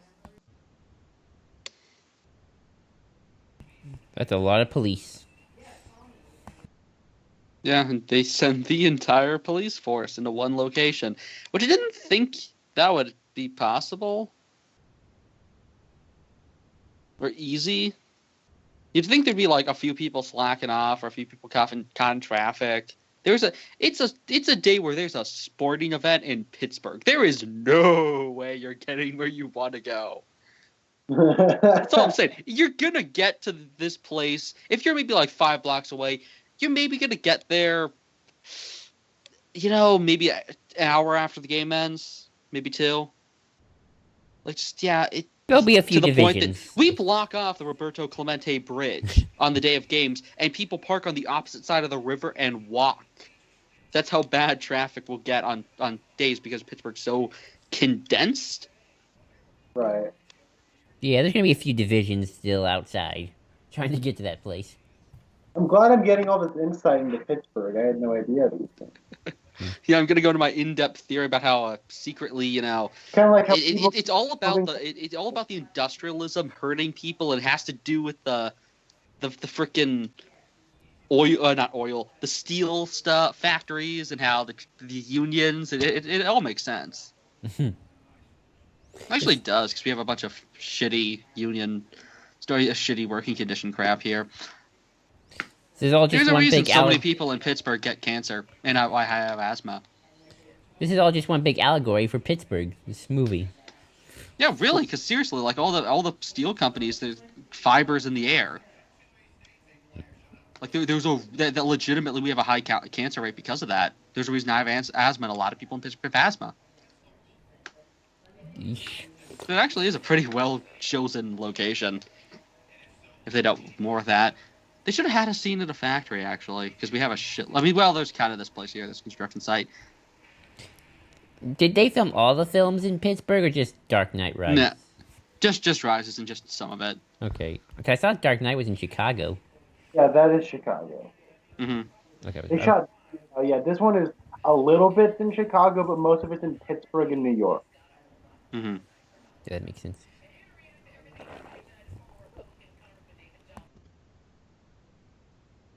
Oh, this scene bugs me a lot, just because we're getting to the point with where he will become Batman. He has to be like, guns kill people.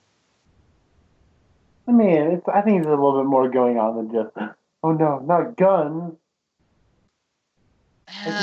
Gun, but I think that's clearly the first time he's had to use it to kill somebody, and it makes him feel awful. And I don't know. I think but I feel like it's too easy to be like, oh, and then this guy becomes Bat. Like, yeah, that happens to a lot of people, but the fact that he doesn't get over it and he has a shotgun in the next scene, but the fact that he seems to not get over it fully just feels, I don't like, it can work, but the problem is it feels like it's there because he's going to become Batman and not because he's a rookie cop who hasn't dealt with that before. I mean, I kind of take it both ways, but I just wish there was maybe a conversation about it. And that is not a good stadium for a Steelers game. What do you mean? It's usually completely packed and people standing. There's actually seats open. Then I've never been to a Steelers game, so I guess it's unfair. Or I went to one, I think. I live in Portland. We don't have a football team. We have a basketball team and I think a hockey team, but no one cares about hockey, so. Yet here we have to put up with football 24/7. I live in this SoCal. We got baseball. You're so lucky. Yeah. The thing about Portland is everyone keeps moving here. People, can you please stop moving to Portland? It wasn't built to house so many people, so there's not enough parking. Just go away. We don't want you here. I mean, I've been to baseball games where it depends on the game, Oh, hey, I it's guess. Ben Roethlisberger. Oh, nice. I've been to baseball games, and like the stadium can be either very crowded or sometimes kind of empty, depending on the day or game. Oh yeah, I mean, I've been to baseball. Hey, it's Heinz Ward. I've been to baseball games because I was a season ticket holder for the Pirates for a few years, so I've been to pretty much like 150 plus baseball games. Yeah, I was really into baseball for a long time because I'm a massive Pirates fan. You know, would sit outside and get autographs constantly, which is why I wish this was a baseball game instead, because that would be more impactful to me emotionally, because it's PNC Park. But yeah, have you? Oh my god, dude, have you ever played baseball or anything? Yeah. You should watch Everybody Wants Some. It's a great. You need to watch that movie. It's a Richard Linklater movie, but yeah. That's a lot of the city blowing up. Yeah, I remember when I first saw this, my jaw hit the floor. This is the full frame, the full 16:9 frame. Oh, you're right. Nice. It really hits you visual. This is a visual medium. This big moment feels bigger because of the aspect ratio change. I remember It's literally just Pittsburgh right there. Yeah. You know what's weird? So where did the explosion come from with the mayor? Because he's right at the window, and it seems like it comes from the window. Oh, you're right. I thought at first Was it's it like in the room? Was it a rocket? Oh, and the bridge crashing, which is such a. There's no cars on it though. Yeah, that's literally just a shot of Pittsburgh right there. Like that is just straight up your aside from the smoke, that's literally just your standard like come to Pittsburgh travel ad. Seriously. I remember that was a thing where they interviewed people from the Steelers about being in this movie, and they were like, "Yeah, we showed up, and it was like a day where they did this. It was all on the same day where they gave them all their own their own jerseys that actually had their names on it. So I think a lot of them still have those jerseys. These people don't look like they want to take control. These people look like, don't kill me. Learn your revolution, Bane. Learn Revolution 101. Well, they paid to have a Steelers game. That's really expensive. They're just like, could you have done this tomorrow? Ooh, that's a that's the first thing to get you against your regime. You're interrupting the Steelers game in Pittsburgh. Oh God, seriously? If this was actually, if this, you see, that's the thing. This isn't realistic. If this was realistic, the Steelers fans would have just tackled the living shit out of Bane and been like, "You motherfucker! We had a touchdown 5 seconds into a game and you ruined it." Guess we learned, don't mess with Pittsburgh during their football. Oh no! Oh no! You don't do that.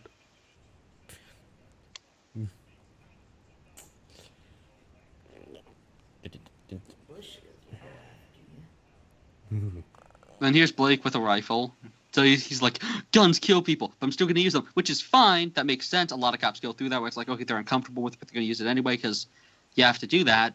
But then Blake, for some reason, by the end, is willing to never use it again when he becomes Batman, which that would have actually been a more interesting dynamic if maybe he is more okay with it and then has to deal with that, which that would have gone so differently if Gordon had pulled the trigger. Ooh, good thing he's got a good aim. Also, you can see the UPMC sign behind Bane's head. On the look at the thing, there is a UPMC sign. Have there been Batmans who aren't Bruce Wayne who use guns in the comics? Thomas Wayne. Okay. I mean, Azrael used. Yeah, you see UPMC right there. UPMC. And Doritos. Why is there a sign for University of Pittsburgh Medicine? I guess that's fine. I've been waiting 2 years to make that criticism.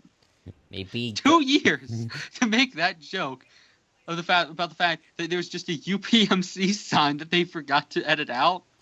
Maybe. It should have been a G there, but nope. It's University of Pittsburgh Medicine in Gotham, and a Doritos sign next to it. And there's Giant Eagle. Giant Eagle. That's a region, or Giant Eagle if you're if you're speaking Pittsburghese. Literally a regional supermarket brand. Did they not think about editing that? Guess Gotham really has a thing for Pittsburgh. Yeah, I didn't know Giant Eagles made it out that far. They're usually like just a southern Pennsylvania thing. Oh, sorry, Western Pennsylvania, but apparently they reached Gotham. Apparently they reached Jersey. I've never picked up on that. That's actually really funny. It was it's just right there, and it's Giant Eagle. It's hysterical. And I mean, you can even see the UPMC building in a few shots because it's the UPMC building. Like it's massive. Just really, no one thought about that. I remember when I first saw this, wondering, who the heck was this anonymous Gothamite? Like, it's that guy right there in the beanie. Exactly.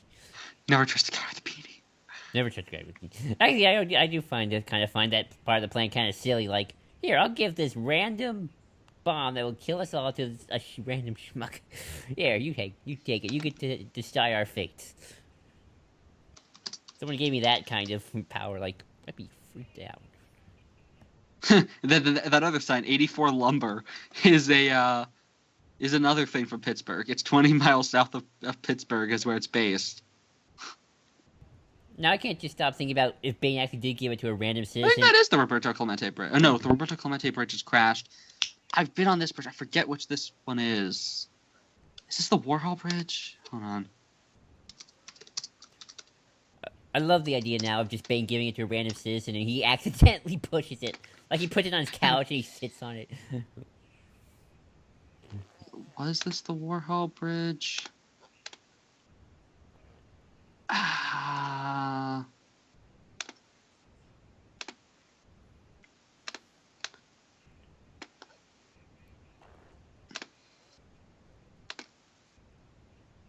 It's not Warhol. Which one? Is it Roberto Clemente? You must have to be very dedicated to your job if you're willing to die in a nuclear explosion. Oh, there's the president. I think. That's not Obama.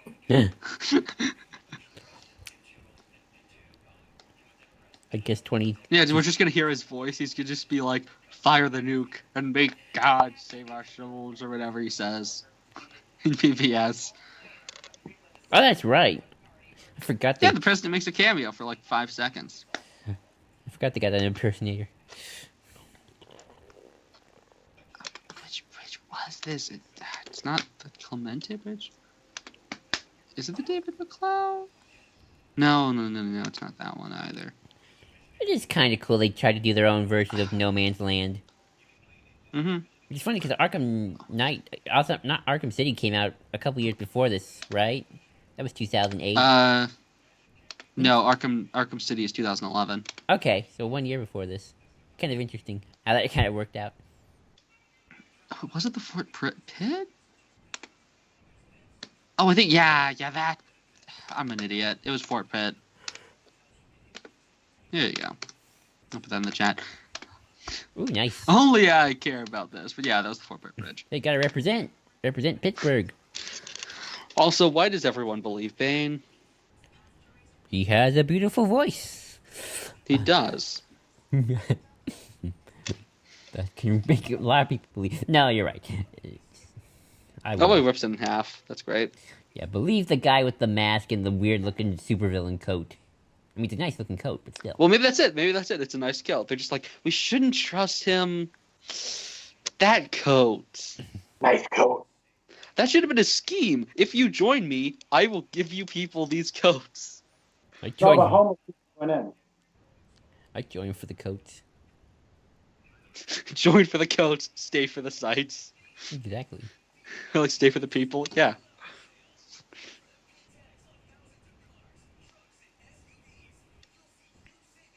That's a long speech. It's like 4 pages. Maybe Gordon's a fast talker. Yeah, that's like 3 pages. Like, oh no, that is 4. Holy shit. He just writes big. Yeah, he doesn't even type, he just writes. I wish these guys were like the criminals from the previous movies. I wish like Stice was here. Remember that guy who gets pulled into the thing? Oh, Zaz would have been amazing. And then maybe like they should have had like the wise black guy from Dark Knight. Wouldn't he be on the good guys? Well, no, he probably wouldn't. Exactly. Like, wouldn't it be so cool if like he saves some of the cops who are being attacked? Yeah. Exactly. Or like they're thinking about like locking the thing. He does. He's just like, you haven't done what you should have done hours ago.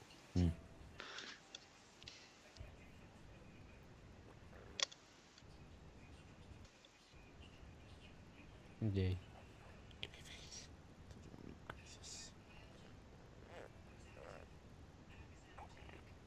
Who didn't have a friend when you plunged your hands into the filth? He had Batman. Yeah, Batman left him. He said that in the previous scene. He was like, we were supposed to deal with it together, and then you left. But when he plunged his hands into the filth, with the thing regarding Harvey, that he was there to establish the plan. I guess. He was there for the plunging, and then he just kind of left. Yeah, well, his statement still stands.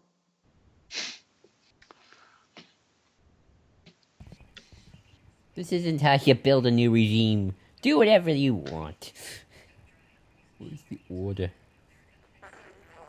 Hux does not like this order Bane is The Bane acquiesces in, yeah. Yeah. Why the fuck did that prison have so many rifles? I guess Black Cat really likes its rifles. Oh, I guess so. Why does everybody loot? Take the nice stuff. Don't break it. That's what I would do. Like, ooh, this looks nice. Taking that, taking that, taking that. Ooh, that's good. Not break the cool things. Take the nice chair. Oh, the bellhop getting in on it. Never count that. Oh, and here's my boy.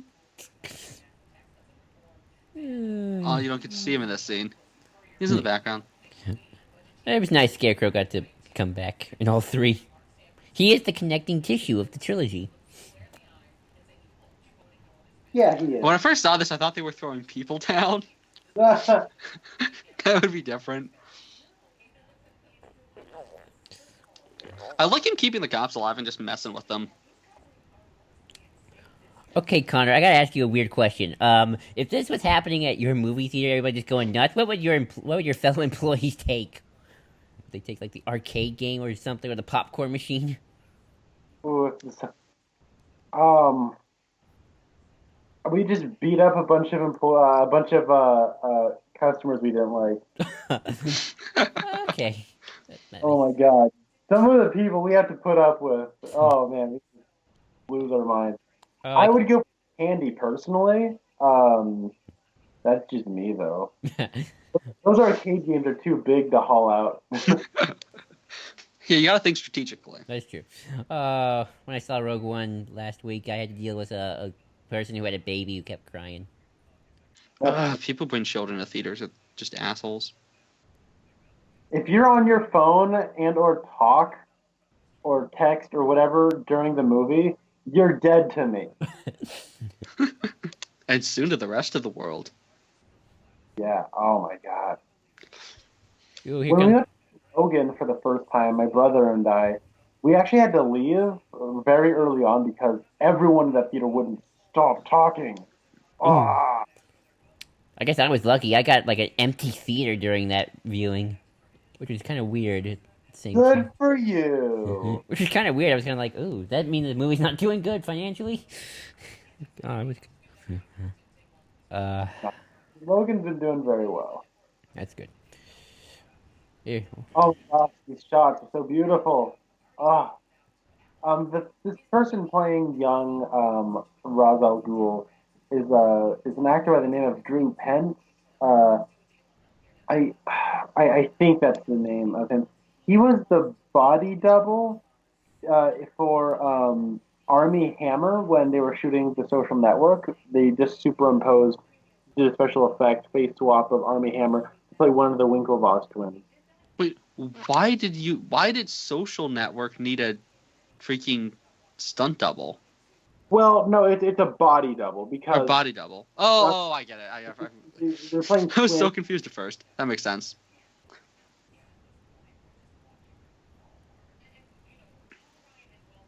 And then we have this like, oh, it's just Bane was the protector person. So I guess in this version, Bane is Trog, because Trog saved Bane from when he was a kid from people trying to kill him in the prison. Does anybody know who the actor is? The bearded guy with bald head with the weird. It's been driving me crazy. I've seen them before. Yeah. He's a character Look it actor. up. He's got to be a character actor. Oh, this just looks painful. For you.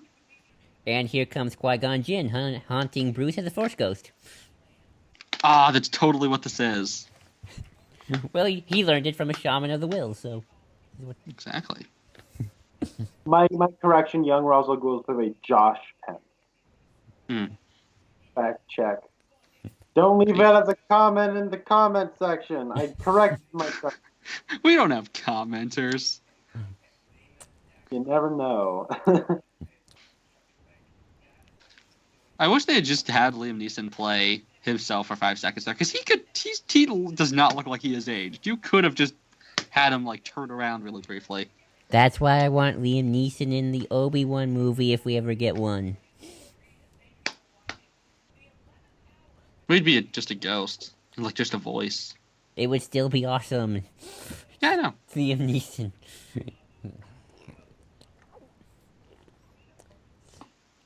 I always wonder, is Bruce like hallucinating or something? Well, yeah, it probably is.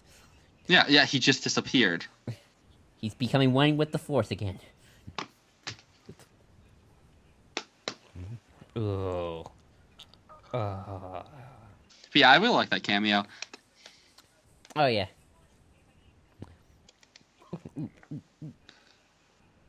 Is it Tom Conti? Okay, this guy has been in.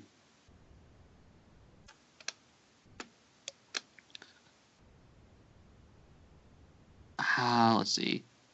He was in Rises.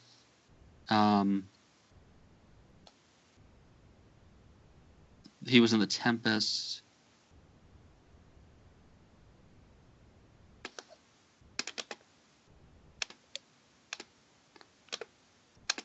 Here's the IMDb thing. See if you recognize any of these things. Because I've seen him before.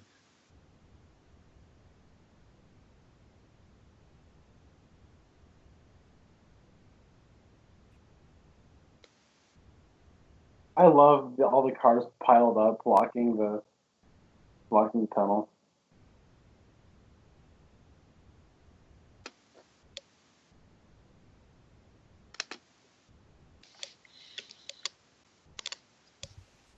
Right. I'm looking through this briefly.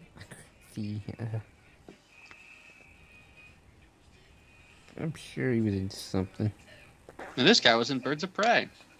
Oh yeah.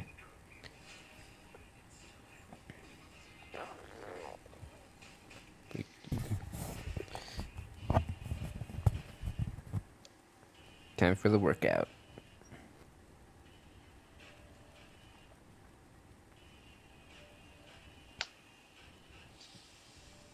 See, he's got a really good signal. And then he breaks it. Like, what's up with that, Bruce? Yeah, seriously. He has to pay for that. Don't break the TV. Other people want to watch it too. What if they have He this? just like puts a skipping stone at it and it breaks it. I'm like, man, he's got an arm. He's really been working out. Pumping that iron. Do you think He's that? just like, whoa, that was insane. He's just like, so no, it's all in the arm. Don't you think I don't that? think anyone's gonna catch my Amazing Spider-Man 2 reference. Don't you? No, yeah, I was gonna make that reference. But I actually like that joke, and everyone else makes fun of it, but I don't hate that movie. I just like jerking off all the time. It's okay, it's just in the wrist. Yeah, no, I don't hate the Amazing Spider-Man 2. It's the middle of the road. It's a 5 out of 10. Yeah, the thing about that movie is it's a lot more fun than movies that I would say are technically even better put together. I mean, look at Andrew Garfield just fucking off, and it's fun. that's a movie. Yeah.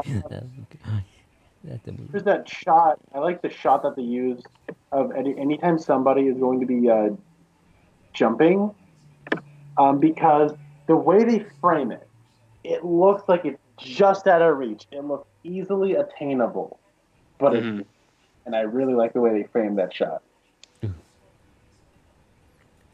I always love hearing the chant. I just like that chant is just so awesome. I believe this is the Warhol Bridge. Oh, no, we just established this was the Fort Pitt one. I'm a moron. Or is this the Fort Pitt? Sounds smart. No, it's not the Fort Pitt Bridge. It's... I think that's got to be the Warhol Bridge, then. Also, I like the fact the government actually does get involved. Because Gordon has that, it means we're all on our own. But they actually aren't. Of course, Gordon's leading the resistance. Dun dun dun dun dun dun dun dun dun.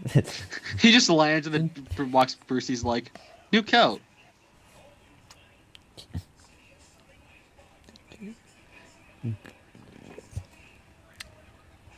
I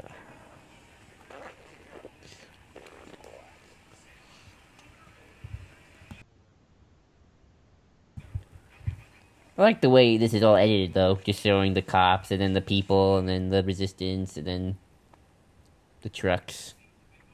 Also, I love Bane having a bunch of giant trucks going around because that's how he got into No Man's Land. He had because what he did was he had a truck on like remote control. One of those you know the thing that Bruce used earlier to jump. Those trucks that they store like broken cars on. You know what I'm talking about? The ones that have like a lever thing that you can drive up onto. I think so. With the tracks. Well, he had one of those as a ramp, and he had it on remote control, and then he had another car jump over it, over the hole, but like he was in a semi. Wow. It's flipping awesome. So he has semis because it's Bane, and that's a part of his character, I guess.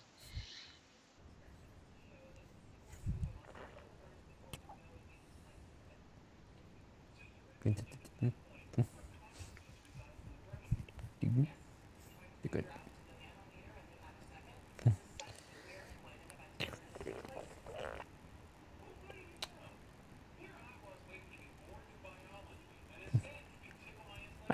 I love Morgan Freeman in this role.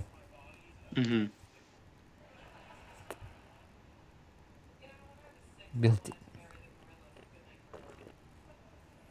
So if Talia is doing all this stuff to get close to Bruce and fuck with him and like utterly obliterate him emotionally, how did her and Bane intended for him to be broken like for good? They didn't know he was coming back. So why didn't she do the reveal already? That's a good question. Like all this subterfuge thing, wouldn't it not work? Like, was she just banking on Bruce conveniently being able to fix his back problems and escape when that was not at all something she thought was going to happen? Good question. I do not know. She was in a lot of patience. Like, what was she doing those 5 years? But also, did you not have a scout? Any ideas, Connor?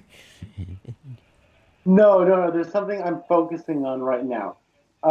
Sorry. Pay attention to Talia and where she is. All right, All right. she is with um, not Liam Neeson. She's with Morgan Freeman. Um, so she obviously is the one who alerted all these people. She alerted Bane to the presence of these. Uh, all these special forces officers were alerted to Bane because of Talia. Now, Mm-hmm. pay attention to what goes down next. So, now that they're gonna hang all these people, so then what's his face? Bruce throws the rock at the place. But what's gonna I like happen? that. That's a reference to No Man's Land as well. I forget who it was. Someone hangs a bunch of people from the bridge. That's a great throw. He threw it through his own bars, through the bars of another cell, then through the cage holding the TV. Well, Bruce played baseball. Don't you remember? That was Yeah. he was at Stanton. He was on their team. It was firmly established in Begins. Yeah. Hence why Batman's the best, because he plays baseball. The prequel to this movie is actually a baseball movie about him in college. Nolan just hasn't released it yet. It's called Everybody Wants Some. It takes place in 1980. It's really good. That actually would work timeline-wise. Yeah, there's actually Blake Jenner's in that, and he looks a lot like Christian Bale. So where was Talia? So when it comes to the cops being captured, and Bane requests the presence of Talia, it's a weird continuity error that all of a sudden she's with uh, Morgan Freeman again, and then he comes back, and then I thought this was all going to happen sooner than it is happening. And then all of a sudden they're like, "Oh yeah, she's with Bane." It's like, wait, but you just saw her, and she was with Bane, but before you saw her, so that couldn't exactly work out. Hmm.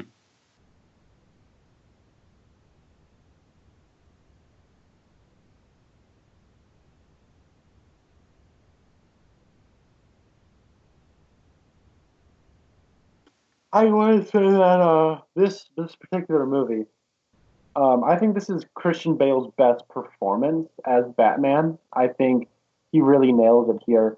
He also has probably the most to do in this movie than he has in the previous two, and uh, I mean he had more to do in Batman Begins than he did in Dark Knight. Um, but I think he's grown so much as an actor since then that his performance here, I think, is inspired. It is great stuff. I think he's out of the mask. Is he out of the mask more in Begins or in Dark Knight Rises?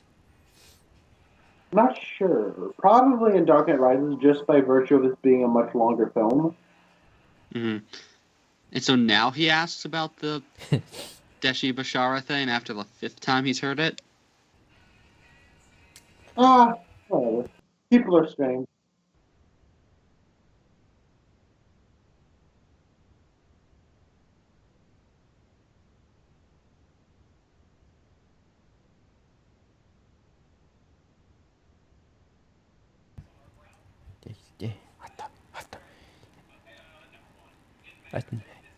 So, what's his name? Hans Zimmer. He actually, when oh, that's so cool. The bat's coming out, but It's so convenient and I don't give a shit. yeah, Symbolism. it works story wise. Anyways, but Hans Zimmer, he actually had set out this thing where um, he wanted this chant, especially when it's used in the score of the film, to sound like an inhumanly large army of people singing or like shouting in unison. So what he did was he set up like a SoundCloud profile or whatever, or like a Dropbox where everyone and anyone who wanted to do this could actually like send in their voice recording of what he's of of like their chanting, and Oh, that's so cool. Lord of the they're Rings did that too. oh, did they?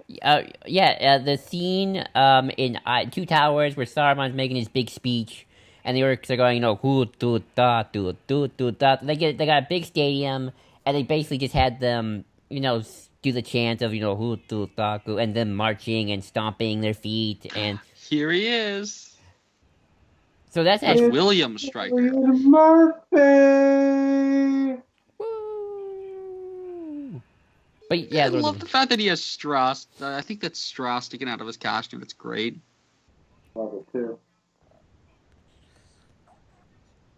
And Payne's just playing with rope. Gotta do something to pass the time.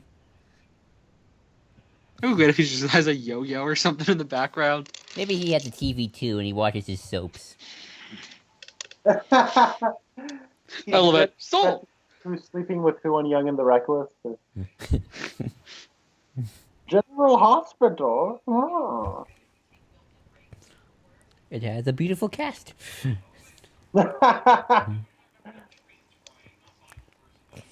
Lovely, lovely.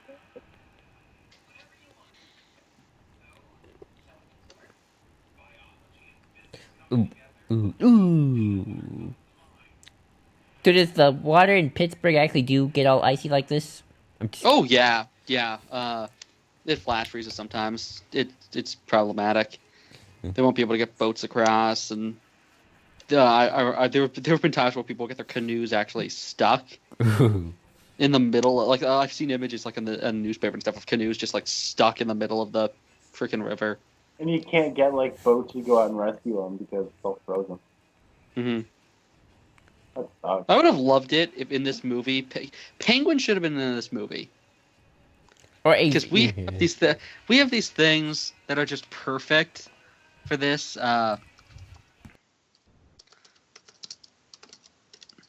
Okay, What so a here's the thing. beta male making his wife answer the phone. Come on, man. What a jerk. But yeah, so there are these military vehicles, kind of similar to like with the Tumbler, where like it's this like it's a military vehicle that was used for something else later.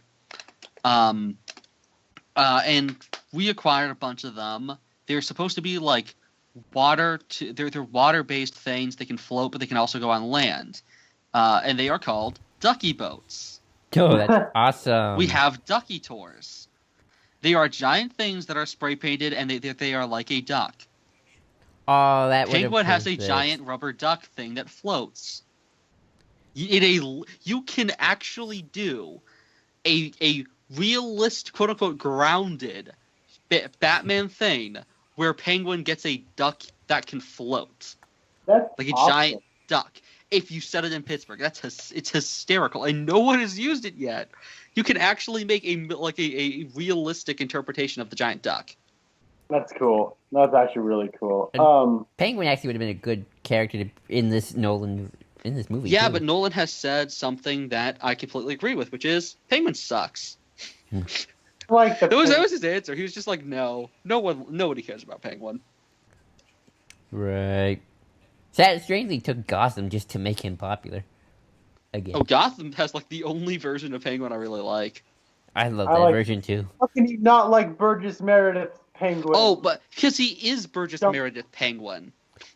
He's just very. He's just Burgess Meredith in a dark thing. It's great. Well, I do enjoy some version of well, yeah, I love Penguin. Burgess Meredith Penguin too. Meh, meh. Batman's back. I don't care how he got back. He's back. That's all that matters. It's fine. I do, and it's incredibly easy to figure out. He has the goddamn bat. It was in Wayne. It was in Wayne Manor last we saw it. He just has to get into Wayne Manor and then get across. Heck, I could also buy just he uses his glider. His suit. He technically has a backup suit. It seems in because where does he get the suit here? It has to be a backup. So clearly he has a backup suit at Wayne Manor. Yeah. Why not just glide across with that? It's not really problematic. The more interesting thing is how he got back, not into Gotham, but how he got back to the States. Not that it's a problem. It's just I kind of wanted to see that. Yeah, no, Because that's the one thing he does in this movie that's like of his own ingenuity, and we don't really get to see it.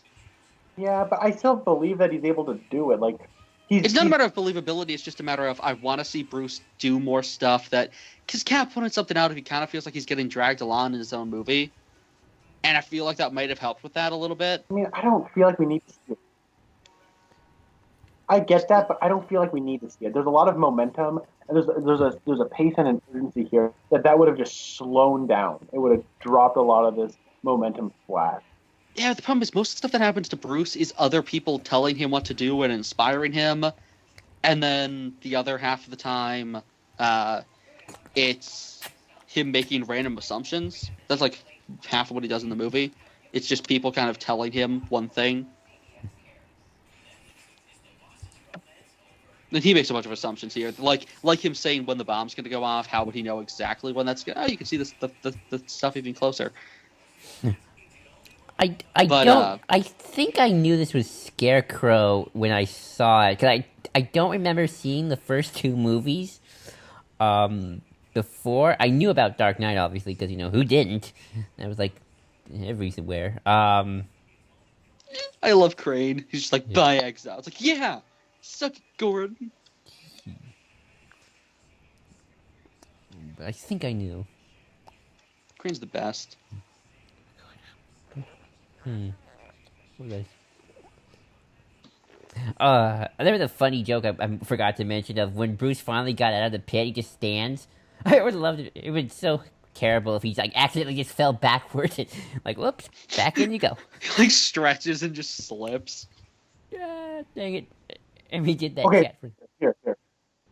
Here is Oh, you're right. They said bring not Talia, bring Miss Tate to me, and then all of a sudden she's here. Wow. Ooh, you're right. I like that she says do what's necessary. Because if she learned from her proxy father, you must be related to all that is defeat evil. It'd be great if she's not even talking about Ducard race. She's actually talking about Ken Watanabe race. Like that was her real father. Like she's like, I hated my father, but then you killed the Ken Watanabe race, and now I'm pissed. Which I love the fact that we get to see this place again. And, oh, this is where he gets the costume. Never mind. Wait, no, he would still. No, this isn't. Is the costume here? Yeah, I don't. Oh, never mind then. He couldn't have gone across with it. It had to be the bat. I mean, I know it is supposed to be the bat, but still. I love the Bat Bunker. Yeah, the bat bunker's the best. Oh, that's such a cool shot. I want an ongoing Batman show with this as the Batcave. Because it'd be easy, because you don't have to spend that much on production values then. Like if you did with a massive Batcave. you're right. Yeah, that'd be cool. You just need a white room. In the white room with the bum. Have Cream playing every time they. Yep, careful, careful. It'd be really sad if Bruce shows up like a second too late and that just all of them fall in. Or he spooks Gordon and Gordon like steps back and breaks through and Bruce's like, oh fuck, damn it. Gordon. Gordon. Dang it.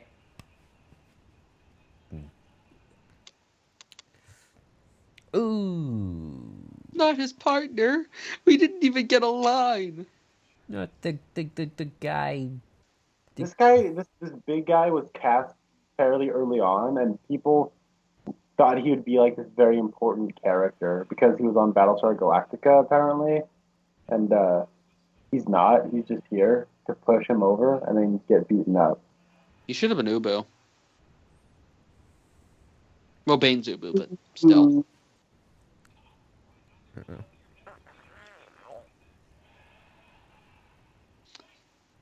I know this is goofy and silly if you think too hard about it, but I don't care. Flaming bad is cool.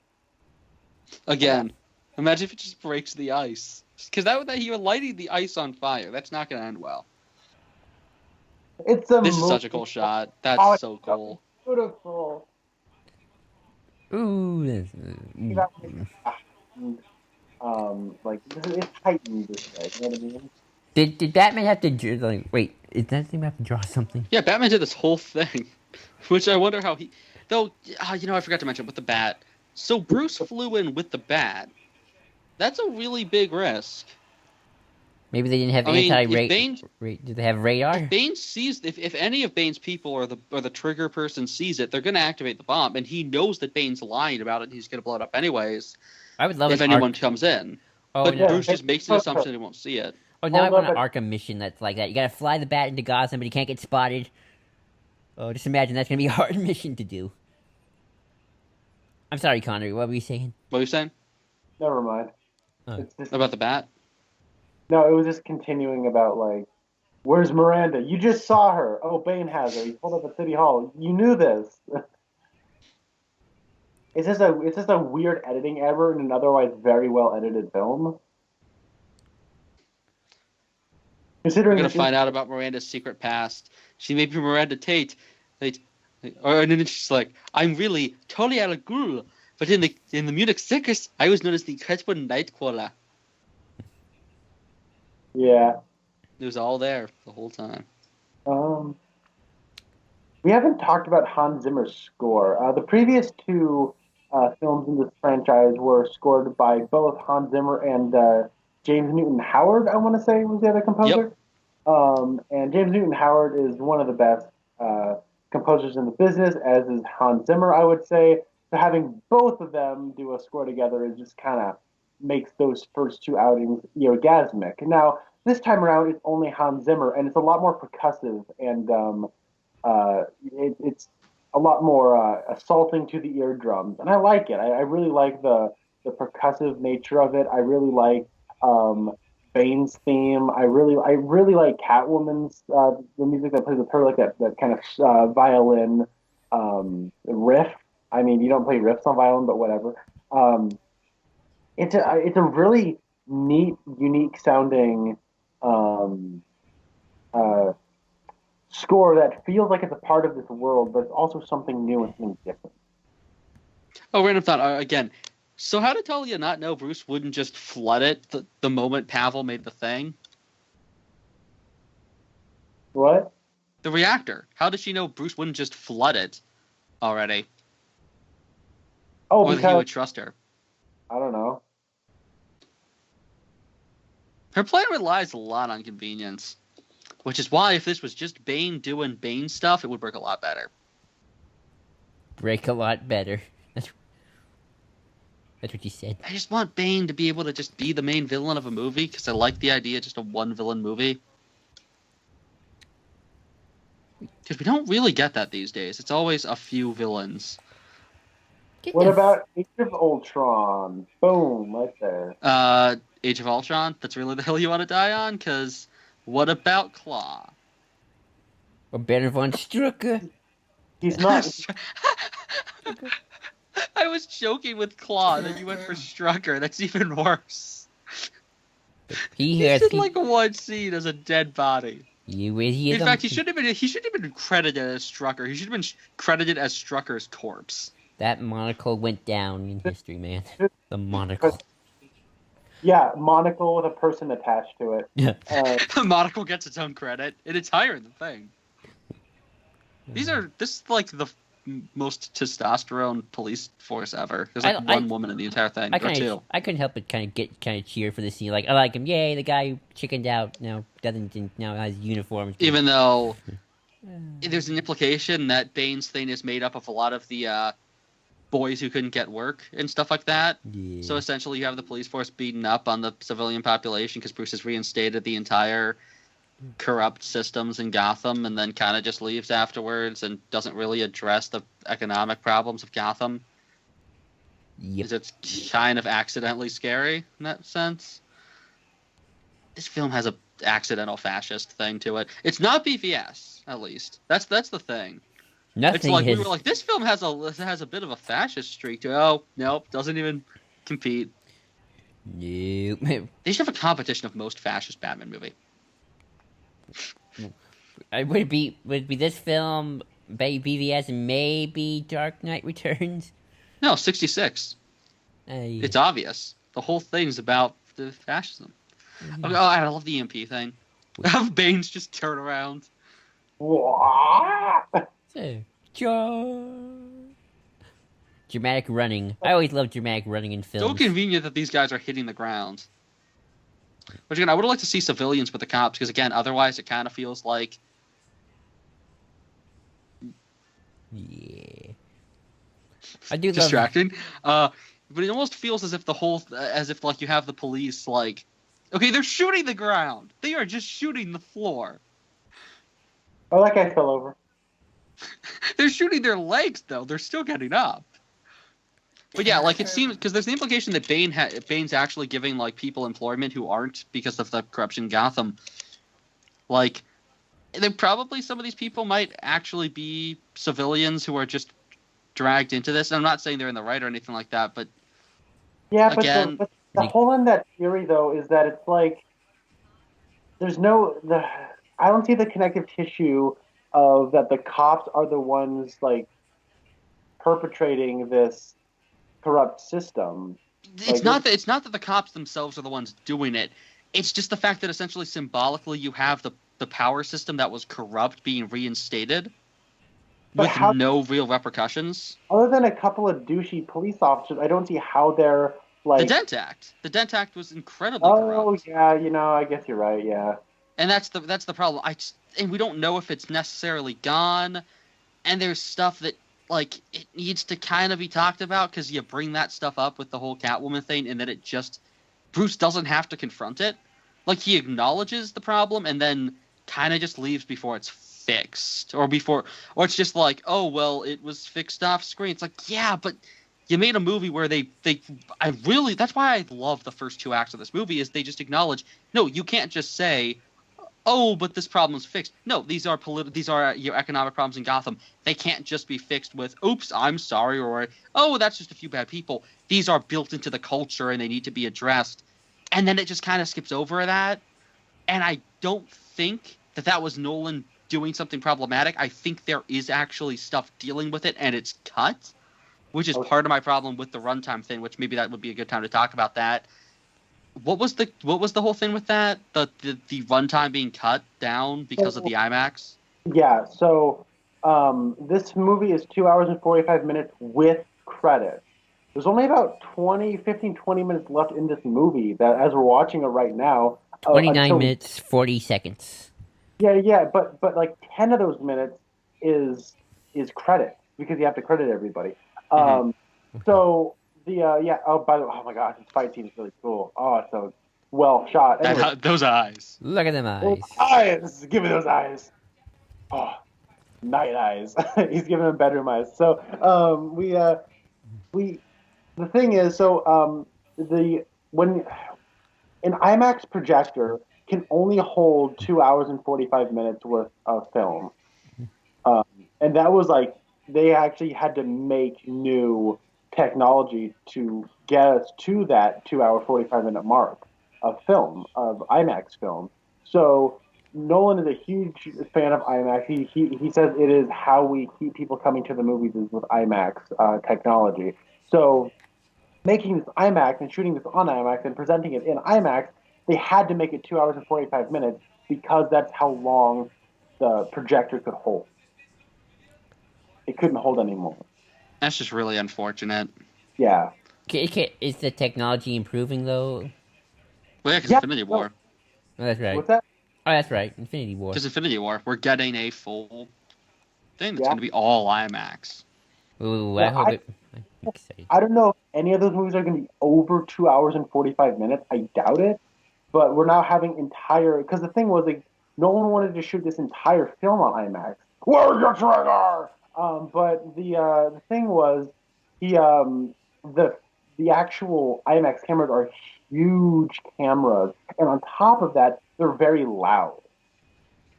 So every single scene shot with an IMAX camera, it's all ADR. Oh wow. I think some of the best audio mixing I've ever seen in my life. But yeah. Uh, You know what's funny though? They went earlier when they have to stop the first truck and they say, "Go on over to fifth." I like to think they just have like an army of like buses at their disposal to throw in front of trucks. They might have. Also, watching that fight made me realize picking Bane was actually a really good idea. Like, because I'm a big stickler when you have a lot of villains that you gotta have a good build up. Like, start with like a lower tier villain, then build up to like another tier villain, and just keep building up to being building up, building up, building up until you get like the highest tier villain you can possibly get. And I think for this trilogy, I think Bane works as sort of like your final third act villain. Well, Nolan was talking about the fact that he was so excited with Rises that he finally got a film that he could use a villain who was, a physical challenge to Batman in a way that nobody else really was. Because, Joker gets his ass whooped. Ra's trained him, but is still an old guy.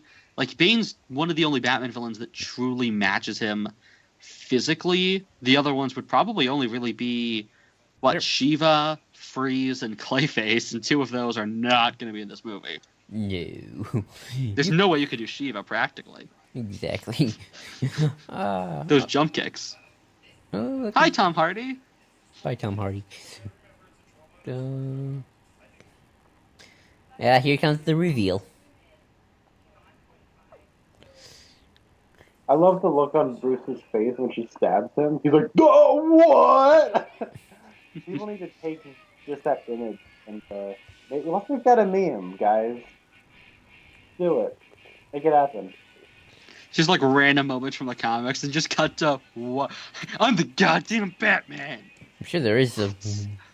Are you retarded or something? What?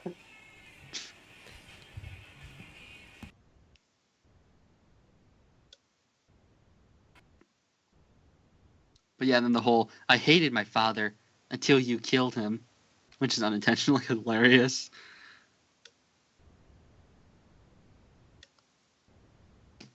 Which again, maybe Nissa would have actually been a better pick. Yeah. But you want to use Talia.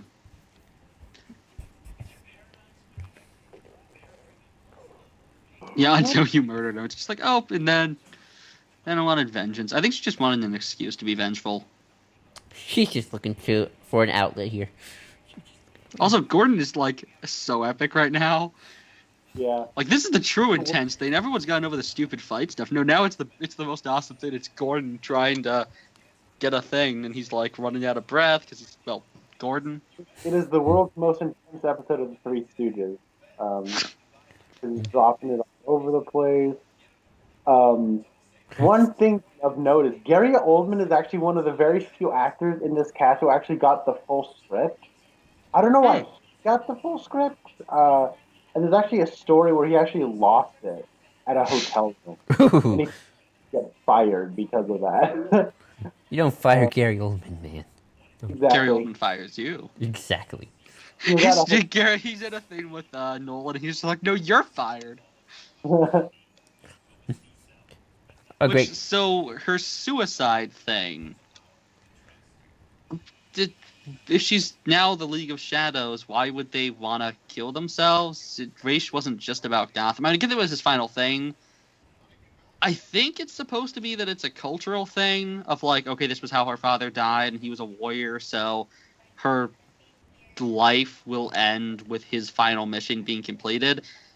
I just wish that was maybe talked about, but her relationship with her father is just so.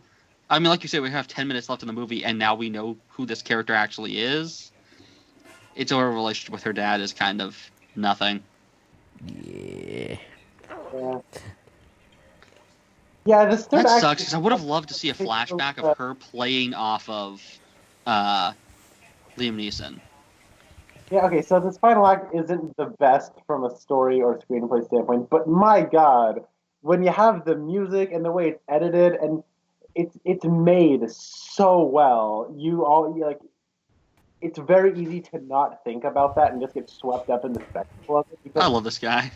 this is the biggest no one has ever gone. I think so, anyways, with his films, and it really it engulfs me and it enraptures me. And I know this isn't like in critical thinking, but we have to. I want to point out effective filmmaking when I Oh, can. I just realized the burn bat symbol is still there, like the melted building. Yeah. In the back of that shot, you can actually see where it went out, and it's like the building's melted right there.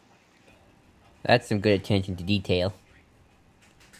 They can't remember where Miranda is, but they can remember that.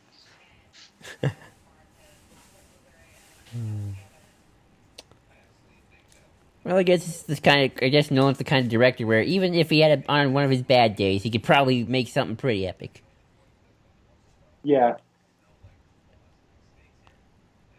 So these are set photos of like her in the tumbler, in this camo tumbler, or on top of it, and these are getting in it. These are some of the first set photos. Are actually from this climax. And right from the get-go, everyone was speculating that she was Talia Al-Ghul.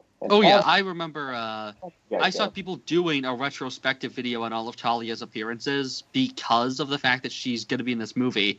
They just had the set photos, and they're like, okay, let's not even kid around. It's Talia. Which is kind of weird because I honestly could see, just looking at that image, maybe she's Shiva. Then again, Shiva's supposed to be Asian, but still. I would have liked to have seen her.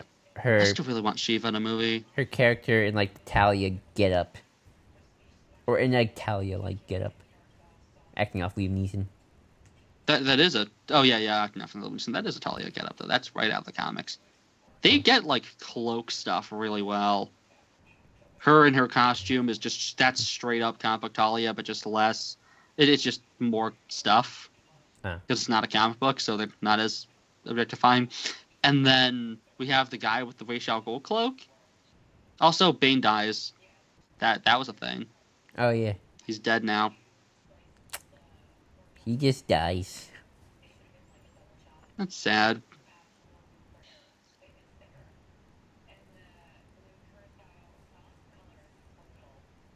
I like how this guy's trying to just shoot at the feet, like he's not trying to hurt him. Yeah.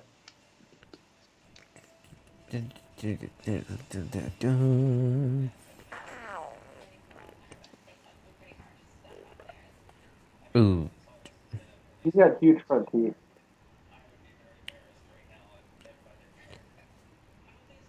Ooh. Ooh. He's lucky that didn't rip his face off. Well, there wasn't any oil on his face, so... Yeah, but the debris is gonna, like, shred it. He loses half his face, he becomes the second Two-Face. He becomes, what's his name? Two-Face Jr. No. In the comics, there's, like, four Two-Faces. Oh, wow. What the fudge is his name? The second Two-Face. It was... because I know he becomes False-Face later. Because there's a 60 villain False-Face. Oh, Paul Sloan. That's who it was. Paul Sloan. And in the comics, we retcon him into being... he's Charlatan. And I swear somebody else became False-Face at some point. Because, Two-Face only had two appearances as Harvey Dent. And then he just disappeared. Because Harvey Dent was not really the Two-Face until the 70s.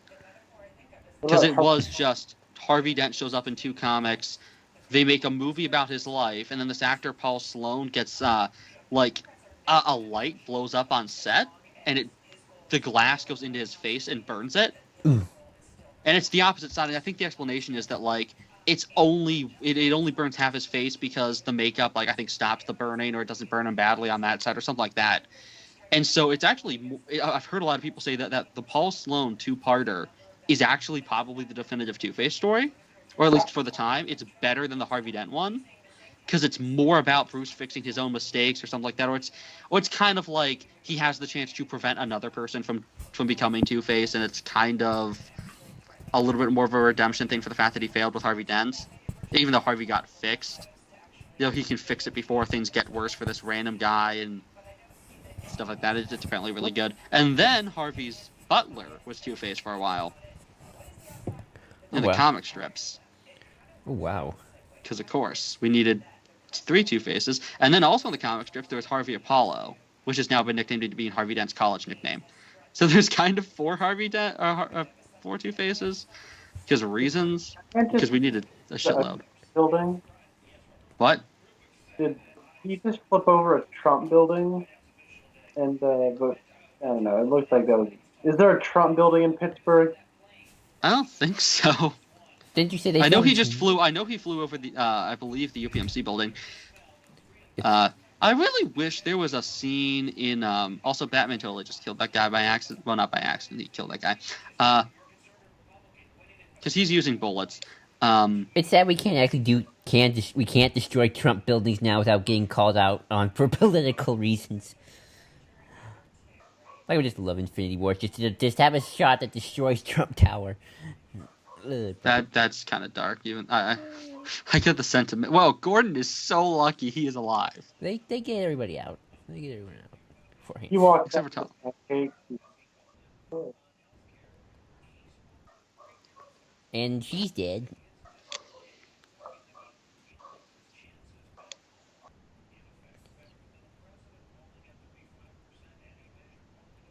I'm confused why everyone dogs on Marion Cotillard for this one scene. Like, is it not? It's not that terrible. Like, it's the last second with the way her head nods. But yeah, she's great throughout the rest of this movie and is the perfect Talia Al-Ghul.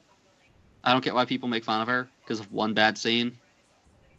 All it takes is one bad scene to turn the greatest stars alive into nobodies.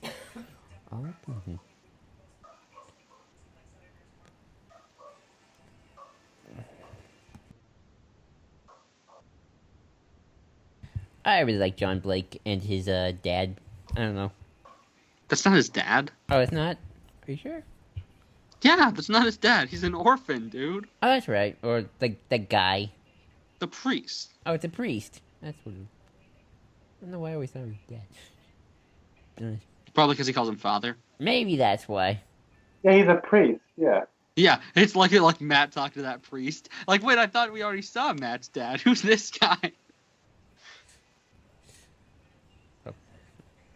And then randomly they're a thing now. Batman's because comic books. Because we've got to bring in the worst Batman romance. Okay, it's not the worst Batman romance. Silver St. Cloud still exists, but one of the worst. Oh, here comes the scene. I don't like Catwoman. Sue me. Bring it. Oh, this scene's so good. Oh yeah. Letting him know the world hadn't ended. I love how they tied that back in. The fact that this right here is just straight up music from the Begin soundtrack. Oh, aww. This is, I believe, Lazarus. I like how they use this flashback. Yeah, and it's just without the sound, and it's great. Wouldn't it be great if you didn't understand him? He's just like, I'm not behind you. Wait, what'd you say? There you go, make a bomb. I said, boom, and it blows up. I was trying to. He explains it again. He's like, you're brute. Sometimes you can't get rid of a bomb. You can't get. It's so close to the ending of 66. That movie's great too. That is a better movie in my opinion, because this movie, unfortunately, does not have Batman and Robin being attacked by a shark. It's just I don't think I can accept this film. Honestly, I do like. I love Batman 66 so much. That's actually the very first movie I can recall watching. I love Batman. So where does Bruce jettison out? My guess is maybe around here. Get near the No, beach. it cannot be around here. We can't see it, and he's in water. He'd be hit. I think it's supposed to be, but he jumped out into one of the buildings he was shooting through. Because here he's in a different cockpit. Except I hate this because the look on his face makes it seem like he knows there's 5 seconds and he's going to die, and it. Well, the bigger problem is more that it looks like he's flying. Like you can see the light on his face, like the sunlight, and it's going by. But if he's in like another, because he seems to be getting into like the autopilot, so he has a different flight simulator. Why is there light shining on his face in a flight simulator? As if he is moving. I don't know. I like the idea of switching it, and it's a very subtle change in cockpits. I just don't like the fact that they trick you that much to the point that it becomes like, okay, you went out of your way to put the light on his face, and it's, I don't know, you could have done that without that. Here's something they never address. What about all the radiation from the nuclear explosion? There's gotta be some fallout. It's far. Oh yeah, they would have died. People have done videos on that before. It would have irradiated all the water and everything. But it's a heightened universe. Also, he throws his badge because one soldier guy followed orders, and that means he's going to give up his entire thing of fighting within the GCPD. That'd be an interesting idea for a person who beat Batman. Either GCPD cop by day, Batman by night. So, Nightwing? Oh, I guess so. Yeah, make that. Because Dick was a Bloodhaven cop. Oh, yeah. Okay, they did that. Never mind.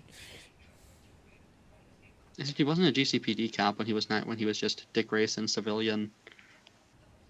Which sucks, because they make it a plot point in some of the Morrison stuff that he knows some of the cops on the GCPD.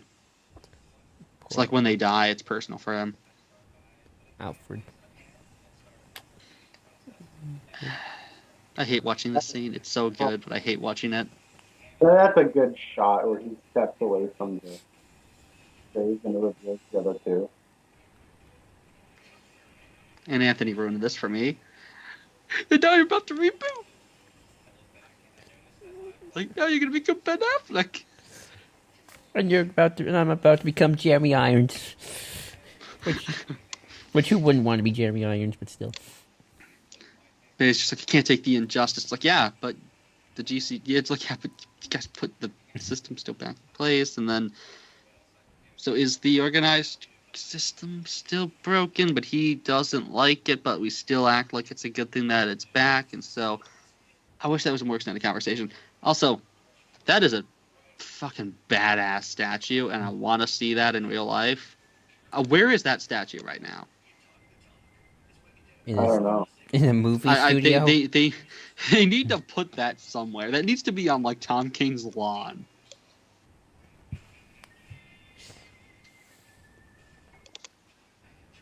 I bet always money goes to Alfred. It's like, yeah, so now Alfred is going to just be, like, rich and go to all kinds of rich parties. He's going to be an absolute pimp because he's Alfred. Get all the Russian ballerina girls.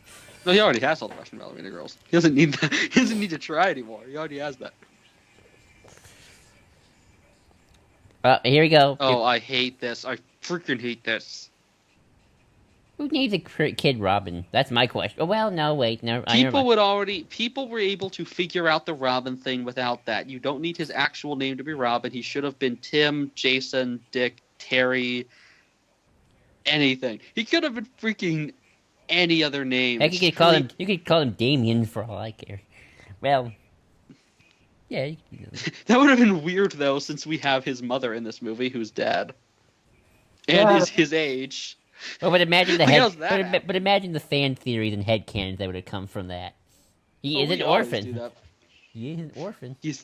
Yeah, but when did Bruce and Talia have a kid before Bruce met Talia? Well, they knew each other 5 years prior, so I guess maybe he's a clone who got aged up. And that's the thing. He was born. He's only 5, but he was aged ahead of time. Because that's what happened to Damien. Talia cloned him and then like took him out of the and put him in like a growth pod and then like injected him with like all kinds of shit to make him a super soldier thing. And so she injected him with like bear DNA, just like what they did to Jean-Paul Valley when he was a kid and all the Azraels. Talia's a horrible mother. Yes. Here we go. Like really horrible. Like just garbage. It kind of would have been cool. I kind of wish we could have seen though him in the bat suit. I don't know. That'd be cool. See what he looks like. I love how he repairs the bat symbol. I love Gordon's smile. He's so happy. Yay! I get to put up my bat symbol again. I still wish Bruce died. Yeah. I love the shot. I know why he doesn't. It works better if he's dead in my mind. I get the idea of, okay, he gets away.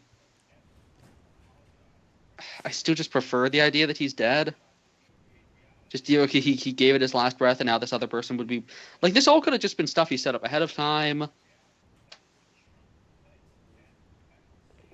don't know, I think you get to a natural point with him dying. Also, I like how we transitioned into the black. The Dark Knight Rises, and so ends the Nolan trilogy.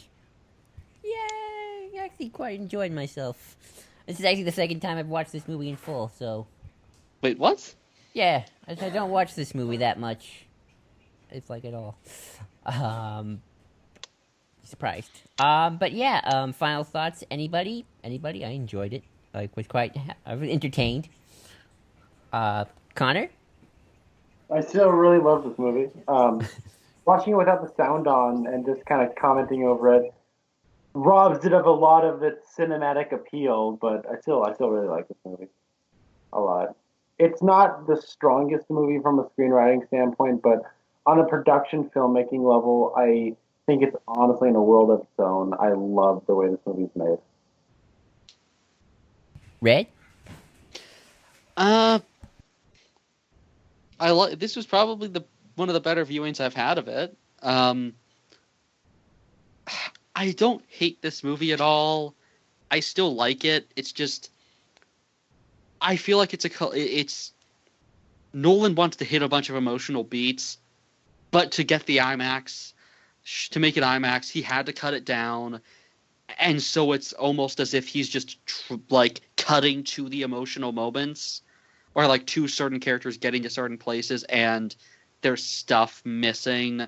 It's not super glaring. It's no Fan 4 Stick. It's no Suicide Squad. I'm trying to think of a mediocre film that has, or like a good film that has stuff missing, but I can't think of anything. I'm not even, maybe, I guess, no, well, Amazing Spider-Man's, no, I can't even say that. No, Amazing Spider-Man 2 kind of does. Maybe, I can't think. Yeah, Amazing Spider-Man 2 had a lot of stuff cut. So, like, it's kind of like Amazing, because remember MJ got cut? Oh, okay. Like, it's kind of like Amazing Spider-Man 2, where it's not like Amazing Spider-Man 2. It skips to emotional moments, in my opinion, and I think its main theme kind of falls apart in a lot of ways because Nolan wants to get to the point of, and now everything is better. And I appreciate that, and I get it, and I understand completely what Nolan's wanted to do, and I respect him so much that it's hard to criticize that stuff. And you can almost reel out of Bruce Wayne's stuff in this movie into Nolan and how much he just wants to get his film out and get done with that and move past that and not try and make the ultimate Batman movie or anything, and I really appreciate that. That's what they don't give this. It doesn't try and be the be-all, end-all Batman movie. Yeah, it's in a way Nolan's that I really appreciate. Batman. It's Nolan's Batman, not... So many people try and do that. Everyone tries to make every story they tell. Arkham Knight, it has to be the ultimate Batman thing. It has to be... And honestly, I still wish Bruce was dead. I still have a lot of problems. At least it's more consistent with this version of Batman. At least it's not Arkham Knight where he goes back on the entire goddamn theme of the game. So it's Nolan's Batman. Like in perspective, right. It's a lot better than I think people give it credit for being, especially with some of the stuff we've gotten recently. Again, BVS and especially Arkham Knight. Ooh, yeah. All my problems with this are turned to just 1100 with Arkham Knight. So yeah. Yeah. Honestly, the movie I think that gets it's like the ultimate Batman film in today that I've seen is Mask of the Phantasm, and that's not even an end all be all. That's just a Batman film. But we'll do the commentary on that later. Begins was the ultimate Batman movie. Yeah. But yeah, I like this film. I enjoyed it in theaters. I enjoyed it today, with you guys. And I can't hate this film either because this is the film that introduced me to Captain Logan and Ian, and kind of just spiraled into me being a podcaster. So to quote Star Wars for a minute, when I left the theater, I was but the viewer, but now I am the podcaster. So yeah, and that's gonna do it. So thanks everybody for joining us, and until next time. And we'll be back with we'll discuss what will be next, because it will either be the older films or BVS potentially. Womp womp. Either you get to watch 60s Batman or BVS next. 60s Batman is still on Netflix, so we might have to rush this one. But yeah, till next time, I'm JID123. I'm Red Leader Antilles. No, wait, sorry. I'm Batman. And I'm Connor Nielsen. And have a good night. You should have went with I am the League of Shadows. I am the Connor Nielsen. Thank you. And good night.